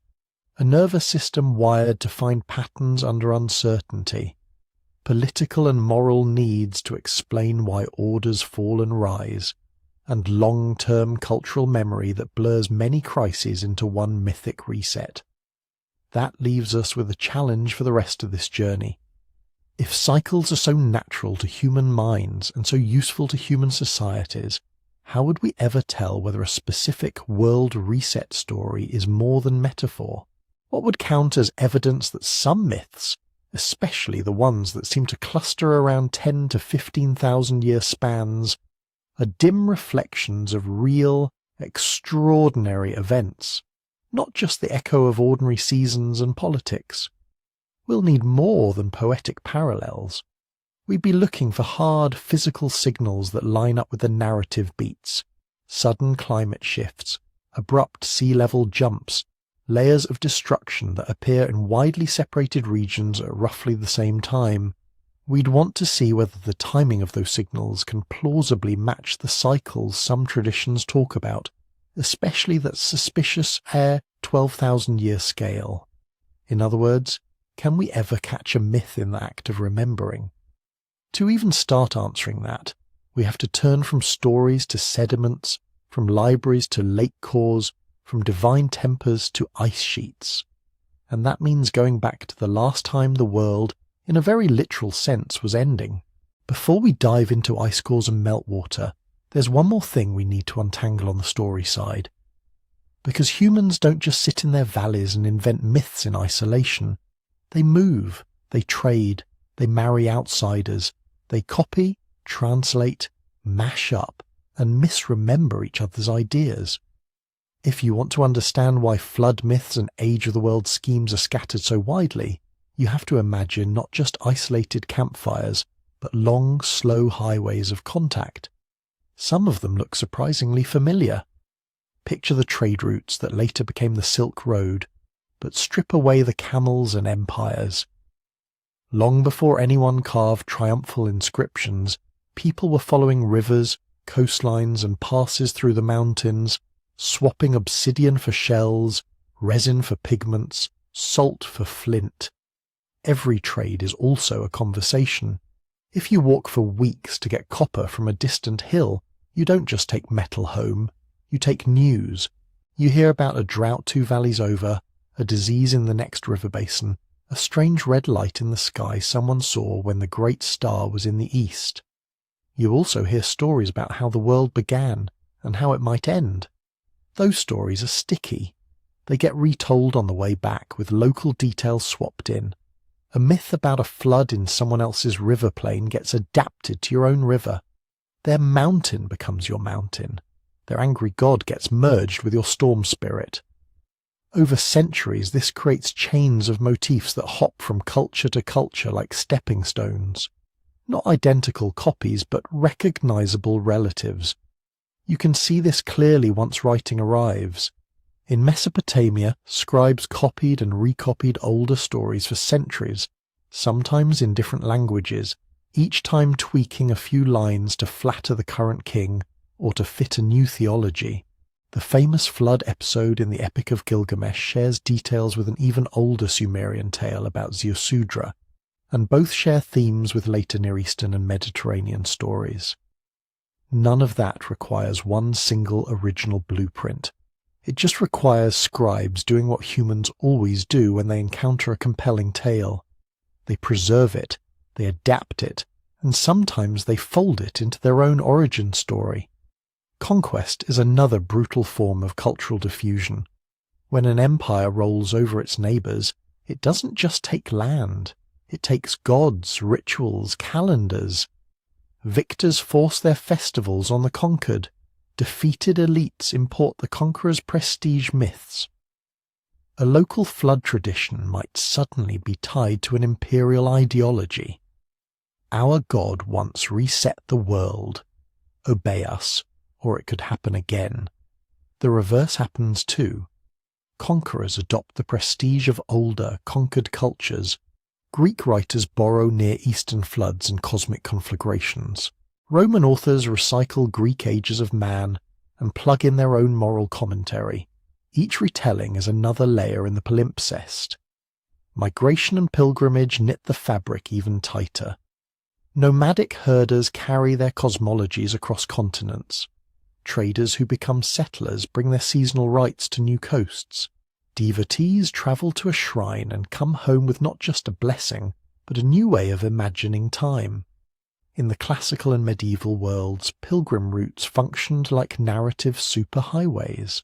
A monk travels to a holy city, hears an apocalyptic sermon, copies a text, and takes it back to a monastery hundreds of miles away, where it gets translated, glossed, and subtly rewired to fit local concerns. All of this is powerful enough to explain certain things very well. It makes sense of shared images that pop up along known contact routes. Storm gods hurling thunder weapons, world trees linking heaven and earth, floods sent as moral punishment, wheels of time turning through golden and iron ages. It also explains why plot structures echo each other. A series of ages moving from purity to corruption. A final destruction followed by a small group of survivors repopulating the world. A belief that history runs in great cycles, each with its own laws and lifespans. Once those structures get established in a region, they can spread faster than genes. You don't need intermarriage or mass migration, you just need a charismatic preacher, a popular temple, a text that gets copied in the right school. But there are limits to what diffusion can comfortably explain. When two cultures that never shared a language family, a trade network, or a plausible migration route, both say the world has 4 or 5 ages, that's one thing. Loosely similar sequences are easy to borrow or reinvent. When distant cultures start giving precise numbers, specific year counts, repeating cycle lengths, and those numbers line up suspiciously well, diffusion becomes harder to lean on, but so does the idea of a single ancient revelation perfectly preserved. Stories are noisy, they mutate. Priests adjust them to match current politics, scribes miscopy, calendar reforms slip a digit, numbers get rounded, simplified, or symbolic. A very long time hardens into 10,000 years, because 10 is a tidy number. That means cultural borrowing is excellent at transmitting broad narrative shapes and memorable images. It is notoriously bad at transmitting exact chronologies across thousands of years with no drift. So when you see a Hindu yuga cycle, a Mesoamerican sequence of suns, a Greek age scheme, and a Norse pattern of worlds waxing and collapsing, it's tempting to either tie them all to one secret source or dismiss them all as copies of copies. The reality is almost certainly messier. Some of these patterns are clearly related through historical contact. The Near Eastern flood traditions seep into Greek literature. Stoic ideas about cosmic conflagration interact with older myths and with philosophical speculations about the periodic burning and rebirth of the cosmos. Others may be cases of convergent evolution. If you put humans in harsh, changeable environments, give them short lifespans and long memories, and ask them to explain why prosperity turns into disaster, and back again, many will independently stumble towards some version of history moves in cycles, ages rise and fall, destruction is followed by renewal. That's not copying. That's different minds solving similar problems with similar cognitive tools. So as we move forward, we're going to hold several possibilities in our hands at once, without letting any single one close the case.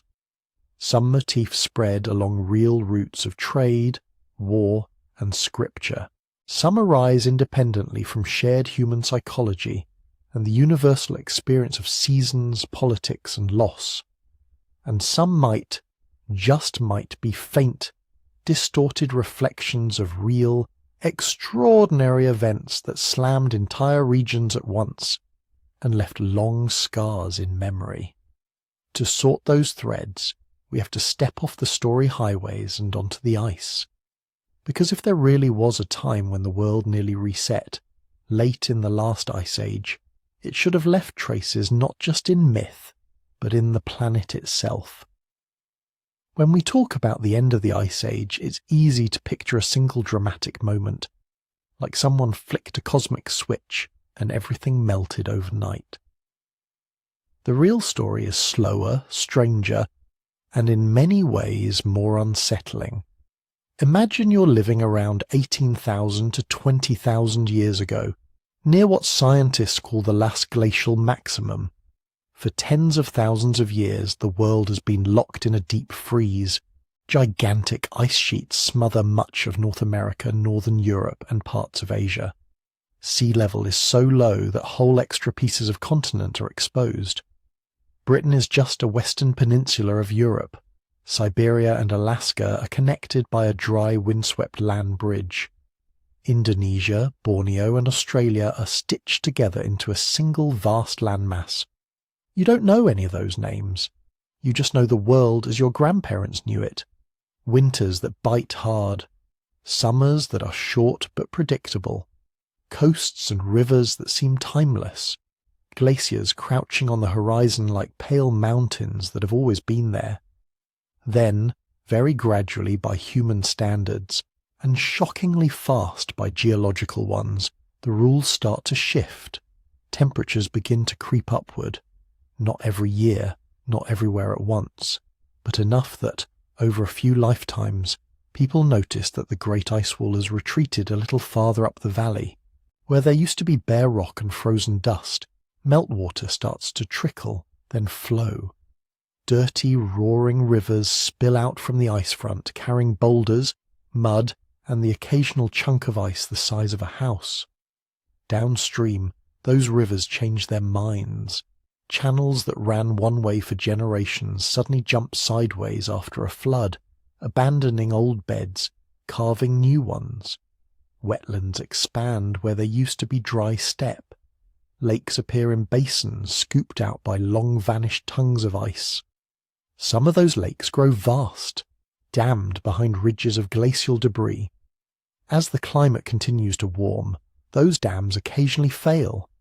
When they do, an entire inland sea can drain in weeks or months, unleashing outburst floods that rip through landscapes, strip soil and rearrange coastlines far away. Meanwhile, the ocean is rising. Not a gentle, abstract line on a graph, but a creeping, uneven, relentless advance.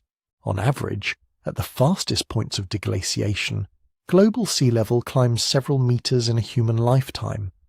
In some places, local factors amplify that change. If your people fish from a coastal plain, the low hills where your ancestors camped are now spits of land. Generations later, they're islands. The good shellfish beds move. The old burial ground sinks beneath the waves, first at the spring tide, then permanently. From our vantage point looking at coral terraces, drowned river valleys, and submerged cave art, we can map this in careful curves and colour-coded charts. For the people living through it, it would have been experienced as a series of jolts. The bay is wider this year. The sandbar is gone. The river mouth has shifted. The safe ford is now chest-deep. None of this is a single apocalypse. It's a long, noisy unfreezing. And within that long thaw, there are sharp edges. The broad outline is well established. Ice cores from Greenland and Antarctica, layers in lake muds, fossil pollen and deep-sea sediments, all tell the same general story. The planet swings out of its glacial maximum, beginning around 20,000 years ago. There are pulses of relatively rapid warming. The great ice sheets thin and retreat. Sea level climbs by more than 100 meters between the height of the ice and the early Holocene, the epoch we still live in. But that smooth description hides the drama in the details, because as the world warmed, it didn't do so in a straight line. There are sudden steps, plateaus, and a few shocking reversals. You'll hear 3 types of interval come up as we go forward. First, the immediate aftermath of the last glacial maximum, those first big pushes of warming, when ice sheets began to collapse in earnest and vast meltwater lakes formed along their margins. Second, episodes of rapid warming. Jumps where average temperatures in some regions appear to have risen by several degrees in just a few decades. On an ice core chart, these look like nearly vertical lines. For people on the ground, they would have meant abrupt shifts in where animals could live, which plants grew where, and how reliable particular hunting grounds or pastures were. Third, abrupt cold snaps baked into this overall trend toward warmth. Short, sharp returns to near-glacial conditions that interrupt the thaw. The most famous, and the one we'll spend time on, is the Younger Dryas, beginning around 12,900 years ago. But it's not the only chill in the record. The deglacial period is studded with smaller stutters. What everyone broadly agrees on across climate science is that this period, say from 20,000 to 10,000 years ago, was a time of unusually rapid climate variability. Temperatures, rainfall patterns, ice volumes and sea levels changed much faster than during the relatively stable Holocene that followed. The contested ground lies mostly in the mechanisms and the fine timing. Exactly how fast did sea level jump during the biggest meltwater pulses? How synchronized were changes between the north and south hemispheres? Did specific abrupt events, like the onset of the Younger Dryas, require extraordinary triggers, Or can they be explained by the internal rhythms of ice, ocean, and atmosphere? There are careful arguments on all sides, and we'll touch on some of them. But for our purposes, we only need a few solid anchor points. We know large human populations were already spread across Africa, Europe, Asia, and the Americas during this time. We know they were expert observers of weather, water, and animal movements, because their survival depended on it. We know they lived on coasts and river plains, in exactly the places most sensitive to sea level changes and flood pulses.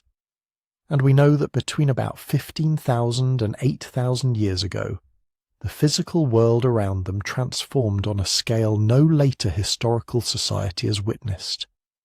If you're born in a village by a broad river, and by the time you're old that river has rerouted, the marsh where you trapped birds is a shallow bay, and the glacier that once filled half the northern sky is a distant, dirty streak.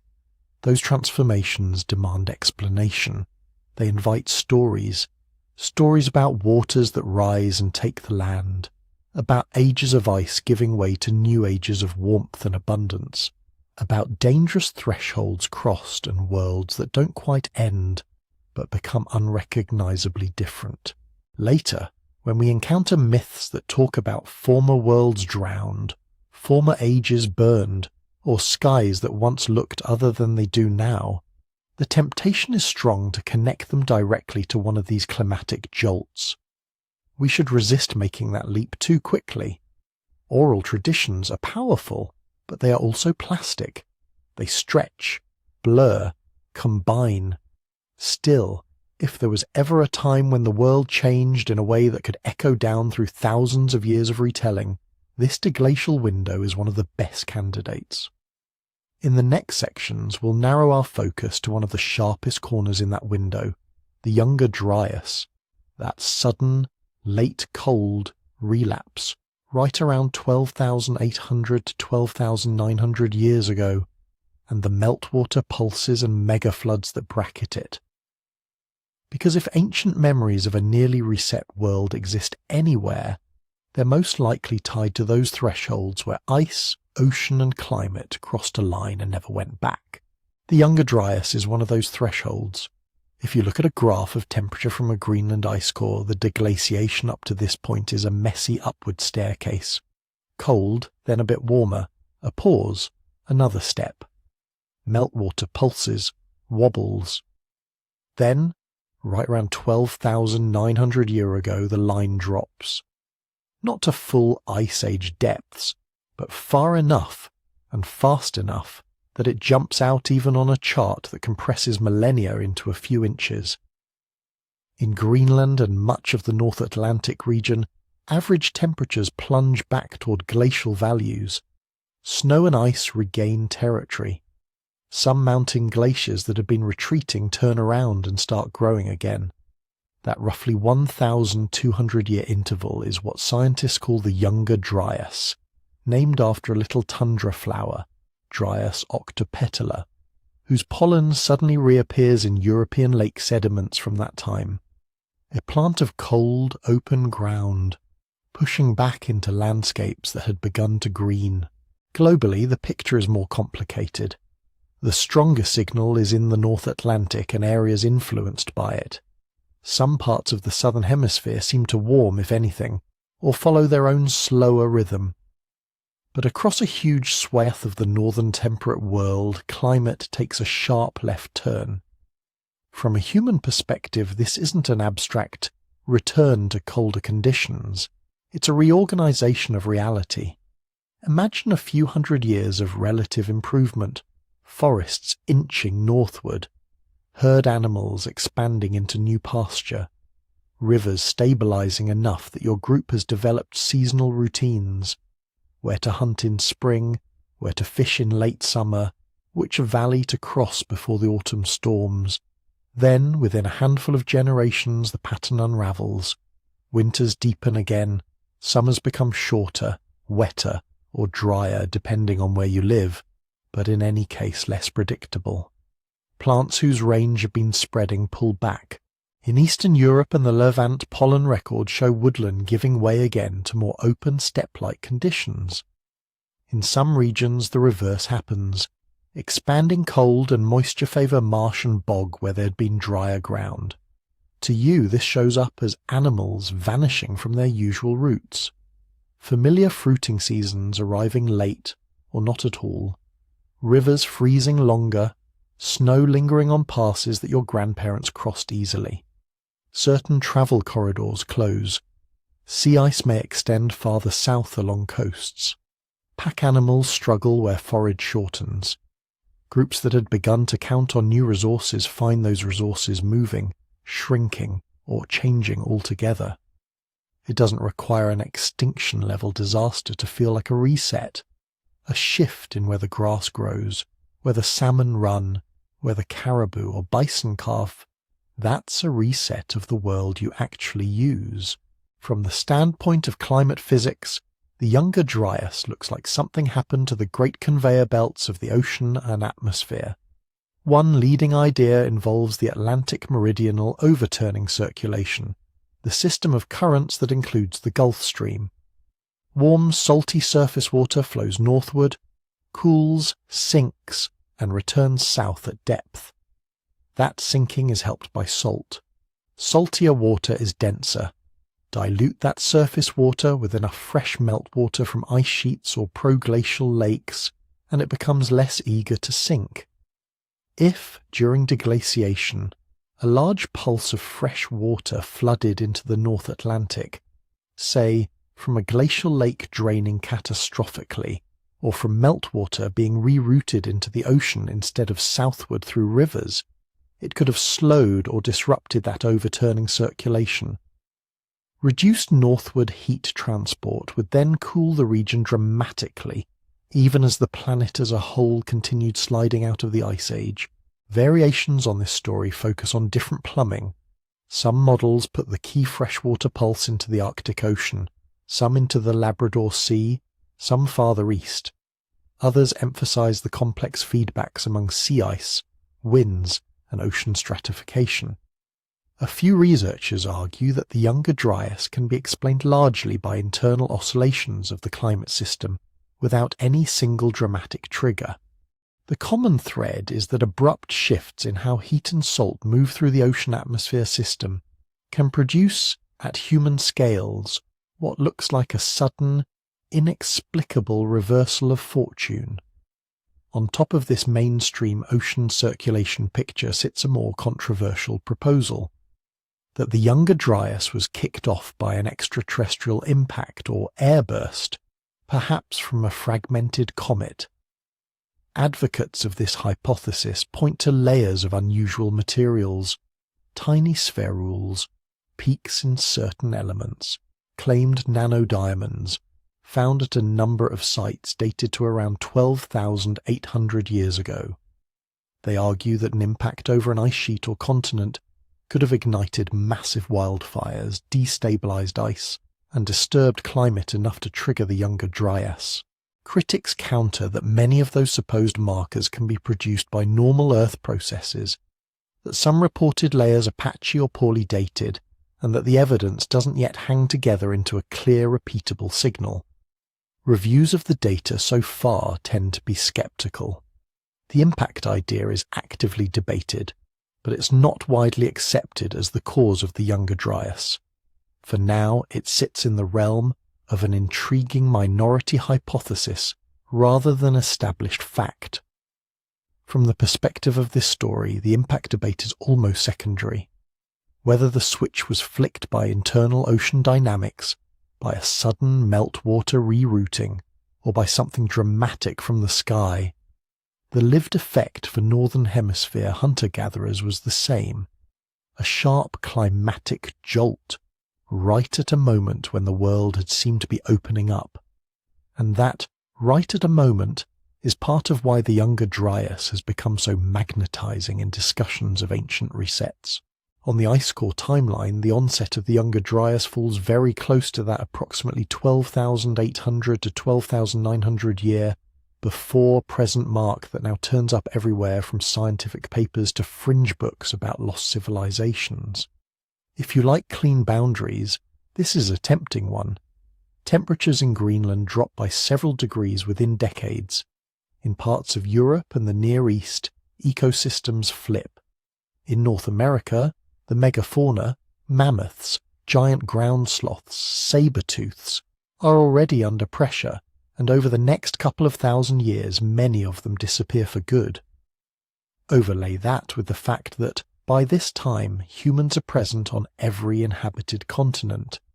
People are living on floodplains, deltas and coasts that are especially sensitive to both climate and sea level swings. Some groups in the Near East are experimenting with more settled lifeways. In a few places, the line between mobile foragers and semi-sedentary communities is beginning to blur. Then the climate lashes out one more time. It's not hard to see why storytellers, ancient and modern, might be drawn to this boundary. To imagine it as the end of an age, the last gasp of the Ice Age world before the relative calm of the Holocene, to frame it as a reset line, before a harsher but more predictable glacial world, after a new, warmer, and eventually agricultural world. Whether any specific myth remembers this transition is another question, and a much harder one. But as we move into tales of floods, fires, and former worlds, keep that 12,800-year marker in the back of your mind. Not as a magic number, not as proof of a cosmic clock, but as one of those rare moments when the planet's own rhythms drew a clear, sharp line across the lives of the people who are watching the sky, the ice, and the water very, very closely. If temperature is one axis of this story, sea level is the other. All through the last ice age, a staggering amount of Earth's water was locked up on land as ice. The big northern ice sheets alone were more than a kilometre thick in places, sprawling over what are now Canada, the northern United States, Scandinavia, and parts of Britain. So long as that ice stayed frozen, coastlines sat tens to more than 100 metres lower than today. As the planet warmed out of the Ice Age, that ice didn't just melt at a gentle, steady pace, it melted in pulses. Geologists call them meltwater pulses, intervals when global sea level rose not by a few centimetres per century, but by several metres in a human lifetime. The most dramatic ones we know of, like Meltwater Pulse 1A around 14,600 years ago, probably raised sea level on the order of 15 to 20 metres in just a few centuries. Others, like events around 11,500 years ago as the Younger Dryas ended, are smaller but still fast by geological standards. For an individual in one of those times, there's no single day when the flood arrives and the world ends. There is instead a subtle but relentless creeping of the shoreline. You grow up in a camp set back comfortably from the sea. The elders point out old fire pits and shell middens even farther inland and tell you that, in their grandparents' time, the water's edge was out there. Now each decade storm tides bite away more of the beach. Salt water pushes farther up the estuary. The low ground where people once ambled out to gather shellfish becomes a mud flat that only the bold cross at low tide. Your children build their homes a little higher. Your grandchildren know the ancient campsite only as a shoal they can see on very clear days, a darker patch below the waves. By the time their grandchildren are old, that shoal is gone. The sea has taken it. Multiply this by thousands of coastal valleys, river mouths and shallow shelves, and you begin to understand how entire landscapes can vanish below rising seas without a single movie-style cataclysm. What we call lost lands today, places like Doggerland, the low plain that once connected Britain to continental Europe, were not mythical Atlantis-style islands that plunged overnight. They were broad, habitable regions that shrank like melting ice on a hot stone. Pollen records suggest that Doggerland was, at various times, marsh, grassland, light forest, a place with rivers, lakes, and plenty of game. Archaeologists find traces of Mesolithic hunter-gatherers skirting its former edges. As the North Sea slowly filled, this plain fragmented into islands then sandbanks, then seafloor. From the human point of view, it was a generations-long retreat, punctuated by occasional storms and surges that ripped away bigger chunks. And that slow, multi-generational drowning is exactly the kind of thing that lends itself to stories. Tales about ancestors walking where the sea now lies, about old paths beneath the waves, about a time when the land went away. But not all water disasters were slow. The ice sheets didn't just melt from the surface down. They also created enormous lakes along their margins, held in place by ridges of ice and debris. In North America, one of these was glacial Lake Agassiz, a body of fresh water rivaling or exceeding any modern lake. Similar lakes formed in Eurasia. When these ice or sediment dams failed, they didn't politely trickle, they ruptured.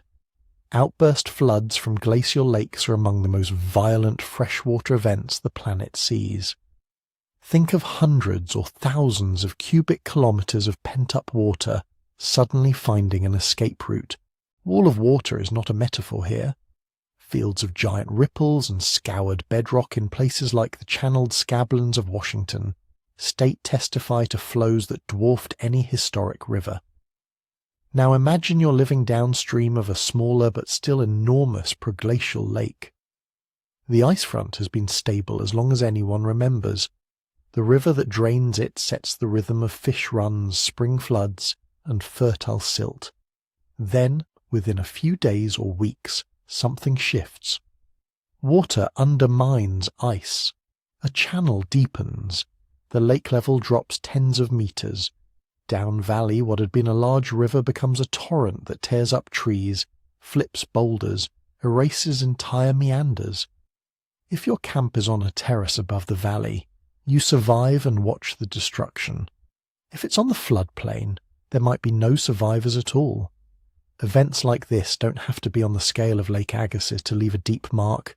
Smaller ice-marginal lakes, temporary dams of ice and rock, even the sudden rerouting of a river as it finds a lower course, can turn a known landscape into something unrecognizable in the span of a single human life. And unlike global sea level rise, these are local or regional. One valley, one plain, one coast. That's important when we try to link geological events with myths.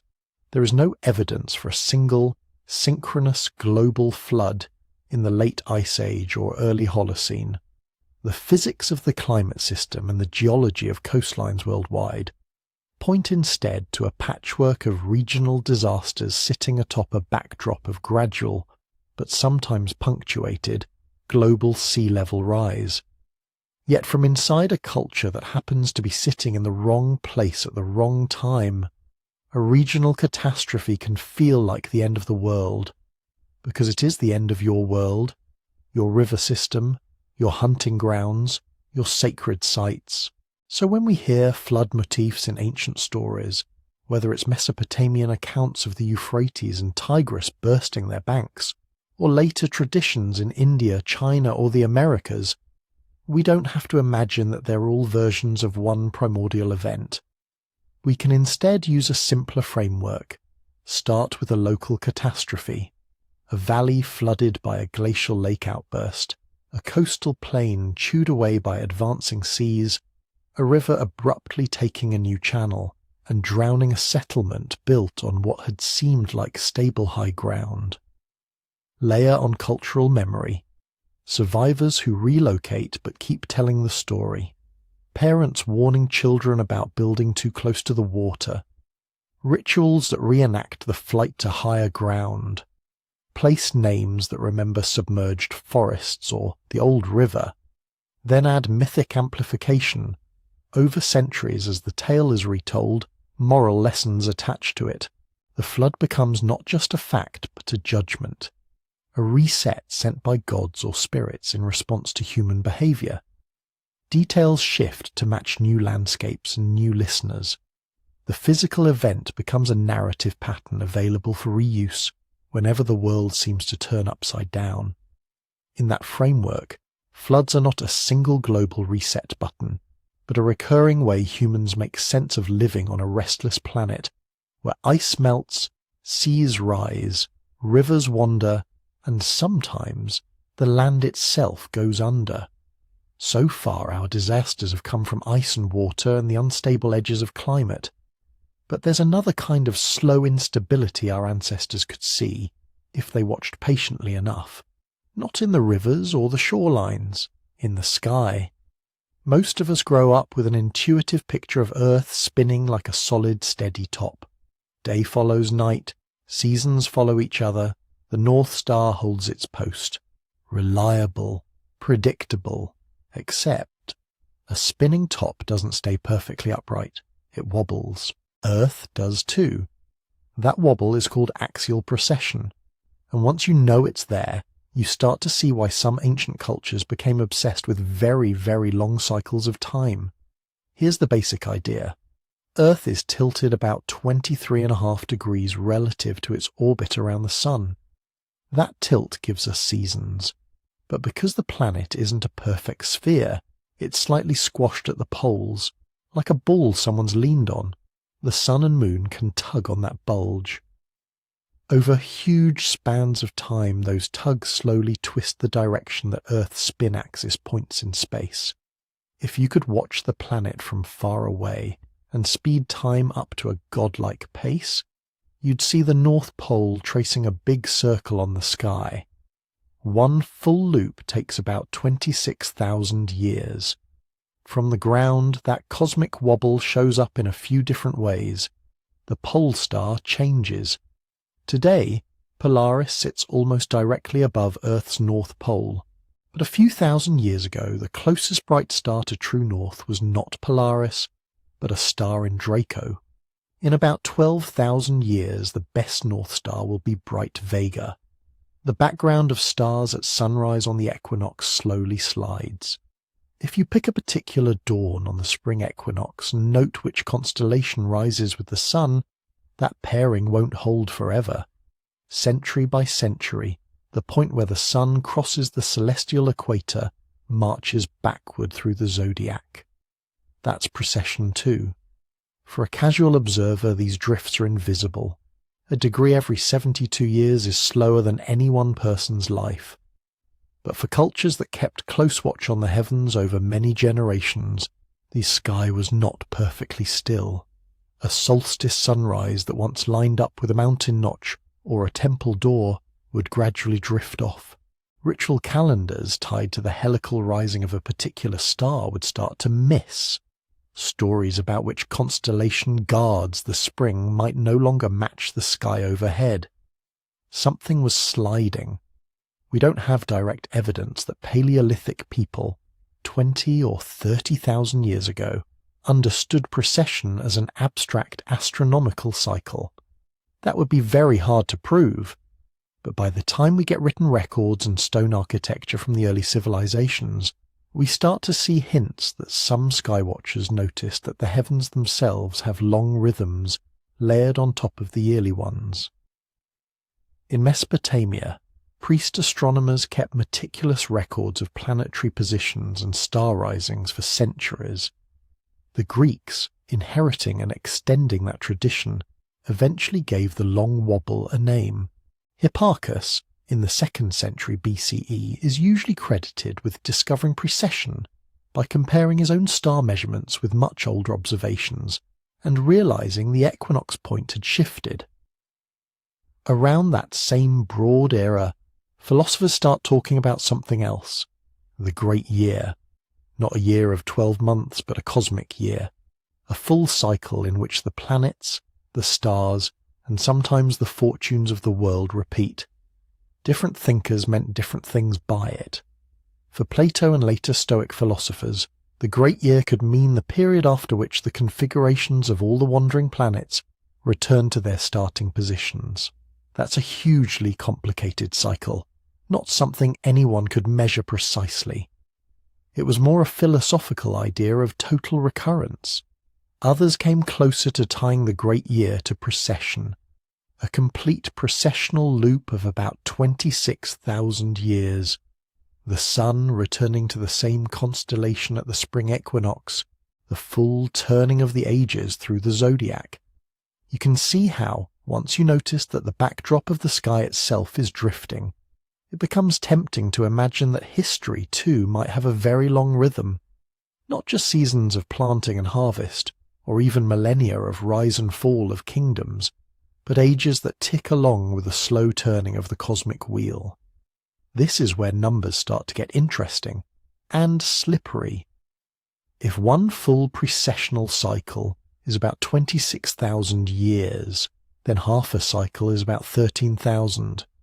A quarter is roughly 6,500. None of these are exact. The precession rate itself changes slowly, and our best modern value is about 25,771 years, not a neat 26,000. But if you're thinking in round, symbolic numbers, you can easily talk about ages of about 2,000 years per zodiac sign, or half cycles of about 12 or 13 millennia. When people today point to a 12,000-year cycle, this is often lurking in the background. You take a 26,000-year wobble, round it, slice it in half, and suddenly you have a rhythm that feels eerily close to the spacing between some of the big climate events. The end of the last glacial maximum around 19 to 20,000 years ago, the Younger Dryas boundary around 12,800 years ago, the final stabilization of sea level a few thousand years later. Is that meaningful? Or is it a numerological coincidence in a universe full of possible cycles and roundings? There are a few different ways to think about the relationship between precession, the great year, and myths of world ages. One possibility is that careful ancient skywatchers genuinely did track precession over long periods and built mythic structures around it.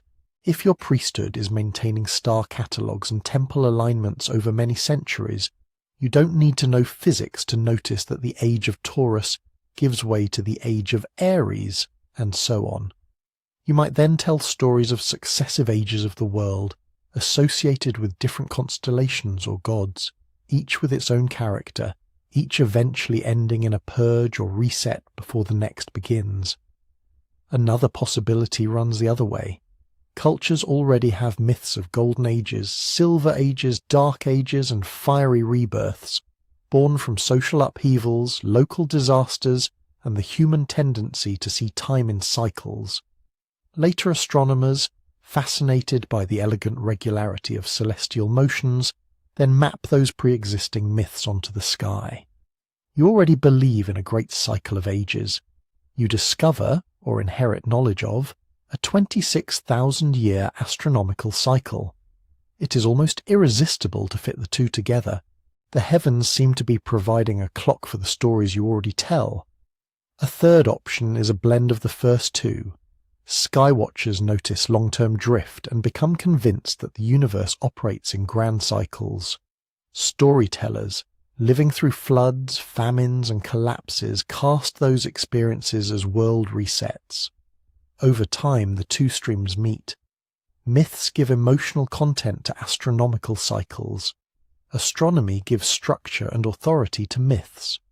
What we don't have is clear, unambiguous evidence that any ancient culture possessed a precise numerical theory linking precession, a 26,000-year great year, and a timed schedule of global catastrophes.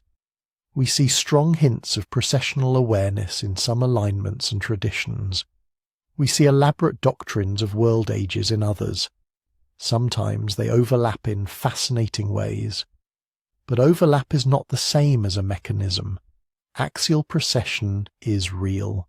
The great year, as a way of talking about that long wobble, is a useful astronomical and philosophical idea. The clustering of certain climatic turning points around values like 12 or 13,000 years is intriguing. Yet intriguing is not the same as conclusive.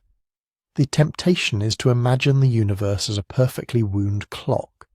Every half-precessional cycle, the hammer falls, ice sheets crumble, seas surge, civilizations end, and the world resets on schedule. The evidence we actually have points to something messier. climate shifts driven by combinations of orbital cycles, greenhouse gas changes, ice sheet dynamics, volcanic eruptions, local and regional disasters layered on top of global trends, human cultures trying to make sense of all this with the tools they had, stories, rituals, and eventually astronomy. So when we notice that some ancient doctrines of world ages sit in the same rough ballpark as astronomical cycles like precession, we're looking at a correlation, a suggestive one perhaps, but not yet a key that winds a cosmic doomsday clock. The question of whether there is any deep connection between these long celestial rhythms and the rise and fall of worlds in myth remains open. For now, it's enough to hold both possibilities in mind, that the sky may have inspired some of our most enduring stories of cyclical time, and that, just as plausibly, our stories of cyclical time went looking for themselves in the sky. So let's pull the threads together. We've looked at floods in Mesopotamia, destroyed suns in Mesoamerica, yugas in India, collapsing ages in Greece, fire and ice in Norse myth, Stoic cosmic bonfires, and the strange rhythm of the sky itself. None of these stories is a journal article. None of them is a data series you can plug into a spreadsheet. But when you put them side by side, certain shapes keep reappearing. A long build-up, a moral or energetic decline, a sudden break, a thinning of the human herd, a renewed world that is similar, but not quite the same. You could try to force a single explanation onto all of this, to say it's all psychology, or it's all cultural borrowing, or it's all dim memory of some real, specific global catastrophe. What makes more sense is to imagine those explanations overlapping, like three semi-transparent layers. Start with the psychological layer. Humans notice patterns, but we also impose them. We experience our own lives in cycles, waking and sleeping, childhood and age, work and rest. We watch empires rise and fall over the span of a few generations. We watch forests burn and regrow, rivers flood and recede. It is very natural to imagine that the world itself behaves the same way, that history is not a straight line but a great wheel, that after every peak comes a fall, and after every fall some kind of renewal. That mental template can generate a doctrine of ages even in the absence of any specific environmental trauma. You see it in Greek philosophers moralizing about a golden age when people were just, and iron ages when they are not. You see it in Stoic theories where the universe periodically burns, not because anyone remembered a particular fire, but because they thought perfection required repetition. Then lay the diffusion layer over that. Stories travel. Merchants move along caravan routes. Conquerors carry cults and calendar systems. Priests and astronomers borrow each other's observations. The peoples of Mesopotamia influence early Greek thinkers. Indian and Hellenistic ideas mingle in the wake of Alexander. Old Near Eastern flood motifs wash into Hebrew texts. Later, medieval scholars stitch classical astronomy onto Christian chronology. You don't need parallel invention every time you see a reset motif. Sometimes a particular structure of world ages, with its metals or its yugas or its four previous worlds, may simply be a successful narrative technology that radiated outward over centuries, changing details but keeping its basic skeleton. Finally, add the environmental layer. The end of the last ice age was not smooth. From roughly 20,000 years ago down to around 8,000 years ago, climate lurched. Ice sheets collapsed in stages. Sea level rose in pulses. Some of those pulses were sharp enough to redraw entire coastlines within a few human lifetimes. People living in those fringes would have seen hills become islands, estuaries become bays.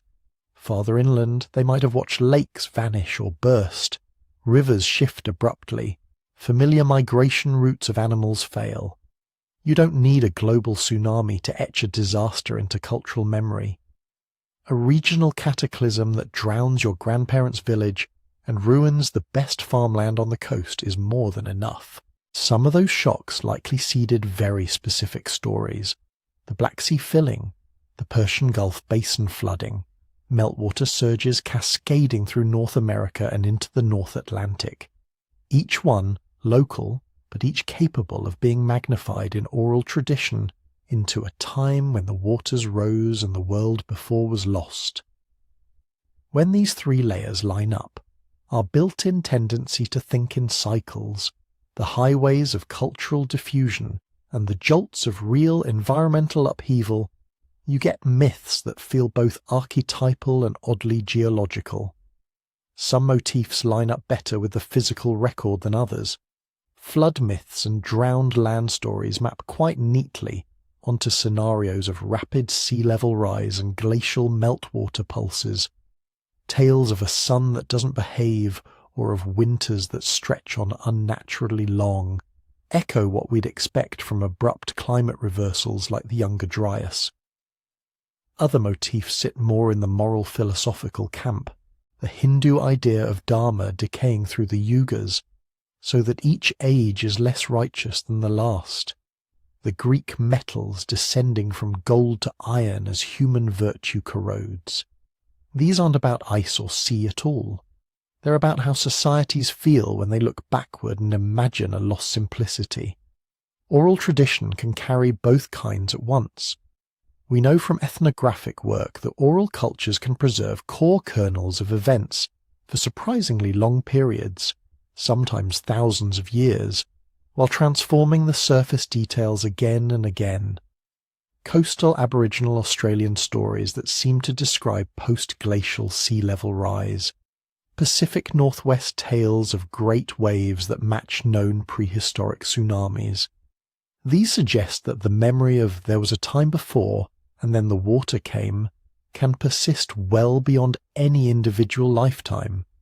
But the longer a story travels, the more it bends. Dates blur, numbers simplify, moral lessons attach themselves. Gods step in to cause what might once have been a purely natural event. Which brings us to the numbers themselves. Why do we keep seeing round clusters? 12,000 years, 10,000, 24,000. Why do ages so often come in neat packets? Part of this is just how humans count. We like round figures. We round 11,800 to 12,000 without thinking. We slice big cycles into halves and quarters. We build sacred arithmetic around the numbers our fingers give us. 10s, 12s, 60s. In India, yuga lengths get folded into enormous, awe-inspiring calculations that stretch into millions of years. In the Hellenistic world, scholars tinker with combinations of planetary cycles until they get elegant repeating schemes. Medieval cosmologists then inherit both and layer numerology on top of scripture. Later system builders look back and smooth whatever was jagged. If astrological ages are roughly 2,160 years, we'll say 2,000. If the precessional circle is a messy 25,771 years, we'll call it 26,000. If a remembered catastrophe happened many grandfathers ago, a scribe might assign it to a tidy mythic age of 1,000 or 4,000 years. Selective attention does the rest. Out of all the possible intervals in prehistory, we notice the ones that seem to match something we already think is important. 12,800-year boundary near the Younger Dryas looks significant if you've already been primed to look for a 12,000-year rhythm. Boundaries that fall at 9,500 years or 17,300 might pass without comment. So the reset idea keeps returning because it grows at the intersection of all these tendencies. We live on a planet that does lurch, sometimes brutally. We have minds tuned to see cycles and moral arcs. Our stories migrate, merge, and fossilize. Our numbers drift toward what feels harmonious or sacred. Over millennia, these strands weave into doctrines of world ages and world endings that are hard to unwind back into their original threads. Whether there is a deep, deterministic cycle tying all of this together, a precise cosmic metronome ticking off 12,000-year resets, is still an open question. What we can say is that the idea of cycles acts as a mirror. It reflects the sky, the slow turning of constellations, the stately processional wobble, the repeating patterns of planets. It reflects the earth, ice advancing and retreating, seas rising and swallowing land, climates shifting abruptly enough to feel like the end of a world. And it reflects us, our hopes for renewal, our fears of decline, our need to find order in the long, uneasy story between those first small bands of survivors and the crowded, restless planet we inhabit now. The cycles may not be as clean as the stories suggest. The resets may not arrive on schedule, but the fact that we keep telling these tales, with different gods, different numbers, different skies overhead, might itself be one of the deepest, longest cycles we know. As you drift towards sleep or toward the next thing in your day, it's worth noticing where we've ended up. We started with old stories, suns that fail, ages that rust, floods that wipe the slate clean. We saw that you don't have to choose between pure myth and pure memory. The same tale can carry a moral arc, a shared psychological pattern, and a warped echo of something that really did happen at the end of the Ice Age. We walk through the physical candidates, the sharp edge around 12,800 years ago, the Younger Dryas cold snap, meltwater pulses and drowned coastal plains. Enough upheaval to feel like a world ending, even if it was only one shoreline, one valley, one river basin at a time. And then we looked up. Precession, great years, elegant schemes that tie the fates of civilizations to the slow wobble of the earth. Here the ground gets softer, the numbers don't line up as neatly as the systems promise. There are hints and coincidences and tempting patterns, but not yet the kind of evidence you could bet your life on. That uncertainty isn't a flaw, it's part of the draw. These cycles sit right on the edge between what we can test and what we can only imagine. They ask you to hold two thoughts at once, that our ancestors were telling stories the way humans always do, and that they were also watching a sky and a climate that sometimes behaved in ways we have not yet seen. So as you listen to other claims about 12,000-year clocks, or lost civilizations, or great resets written in the stars, you'll know what to listen for. Are they clear about what's evidence and what's speculation? Do they mix very real floods and climate jolts with much looser numerology? Do they treat precession as a suggestive backdrop, or as an iron schedule the universe never breaks? I'd love to hear which tradition in this journey felt most convincing to you, or simply the most beautiful. Was it the Hindu yugas, the Mesoamerican suns, the Norse vision of fire and ice, the Stoic universe burning and beginning again, or something else entirely? If you've stayed with this all the way to the end, thank you. If you'd like more slow, careful dives into this kind of sleep history mystery, it really does help if you like the video, leave a comment and subscribe so you don't miss what comes next. And one more time, I'm curious. Where are you listening from and what time is it there right now?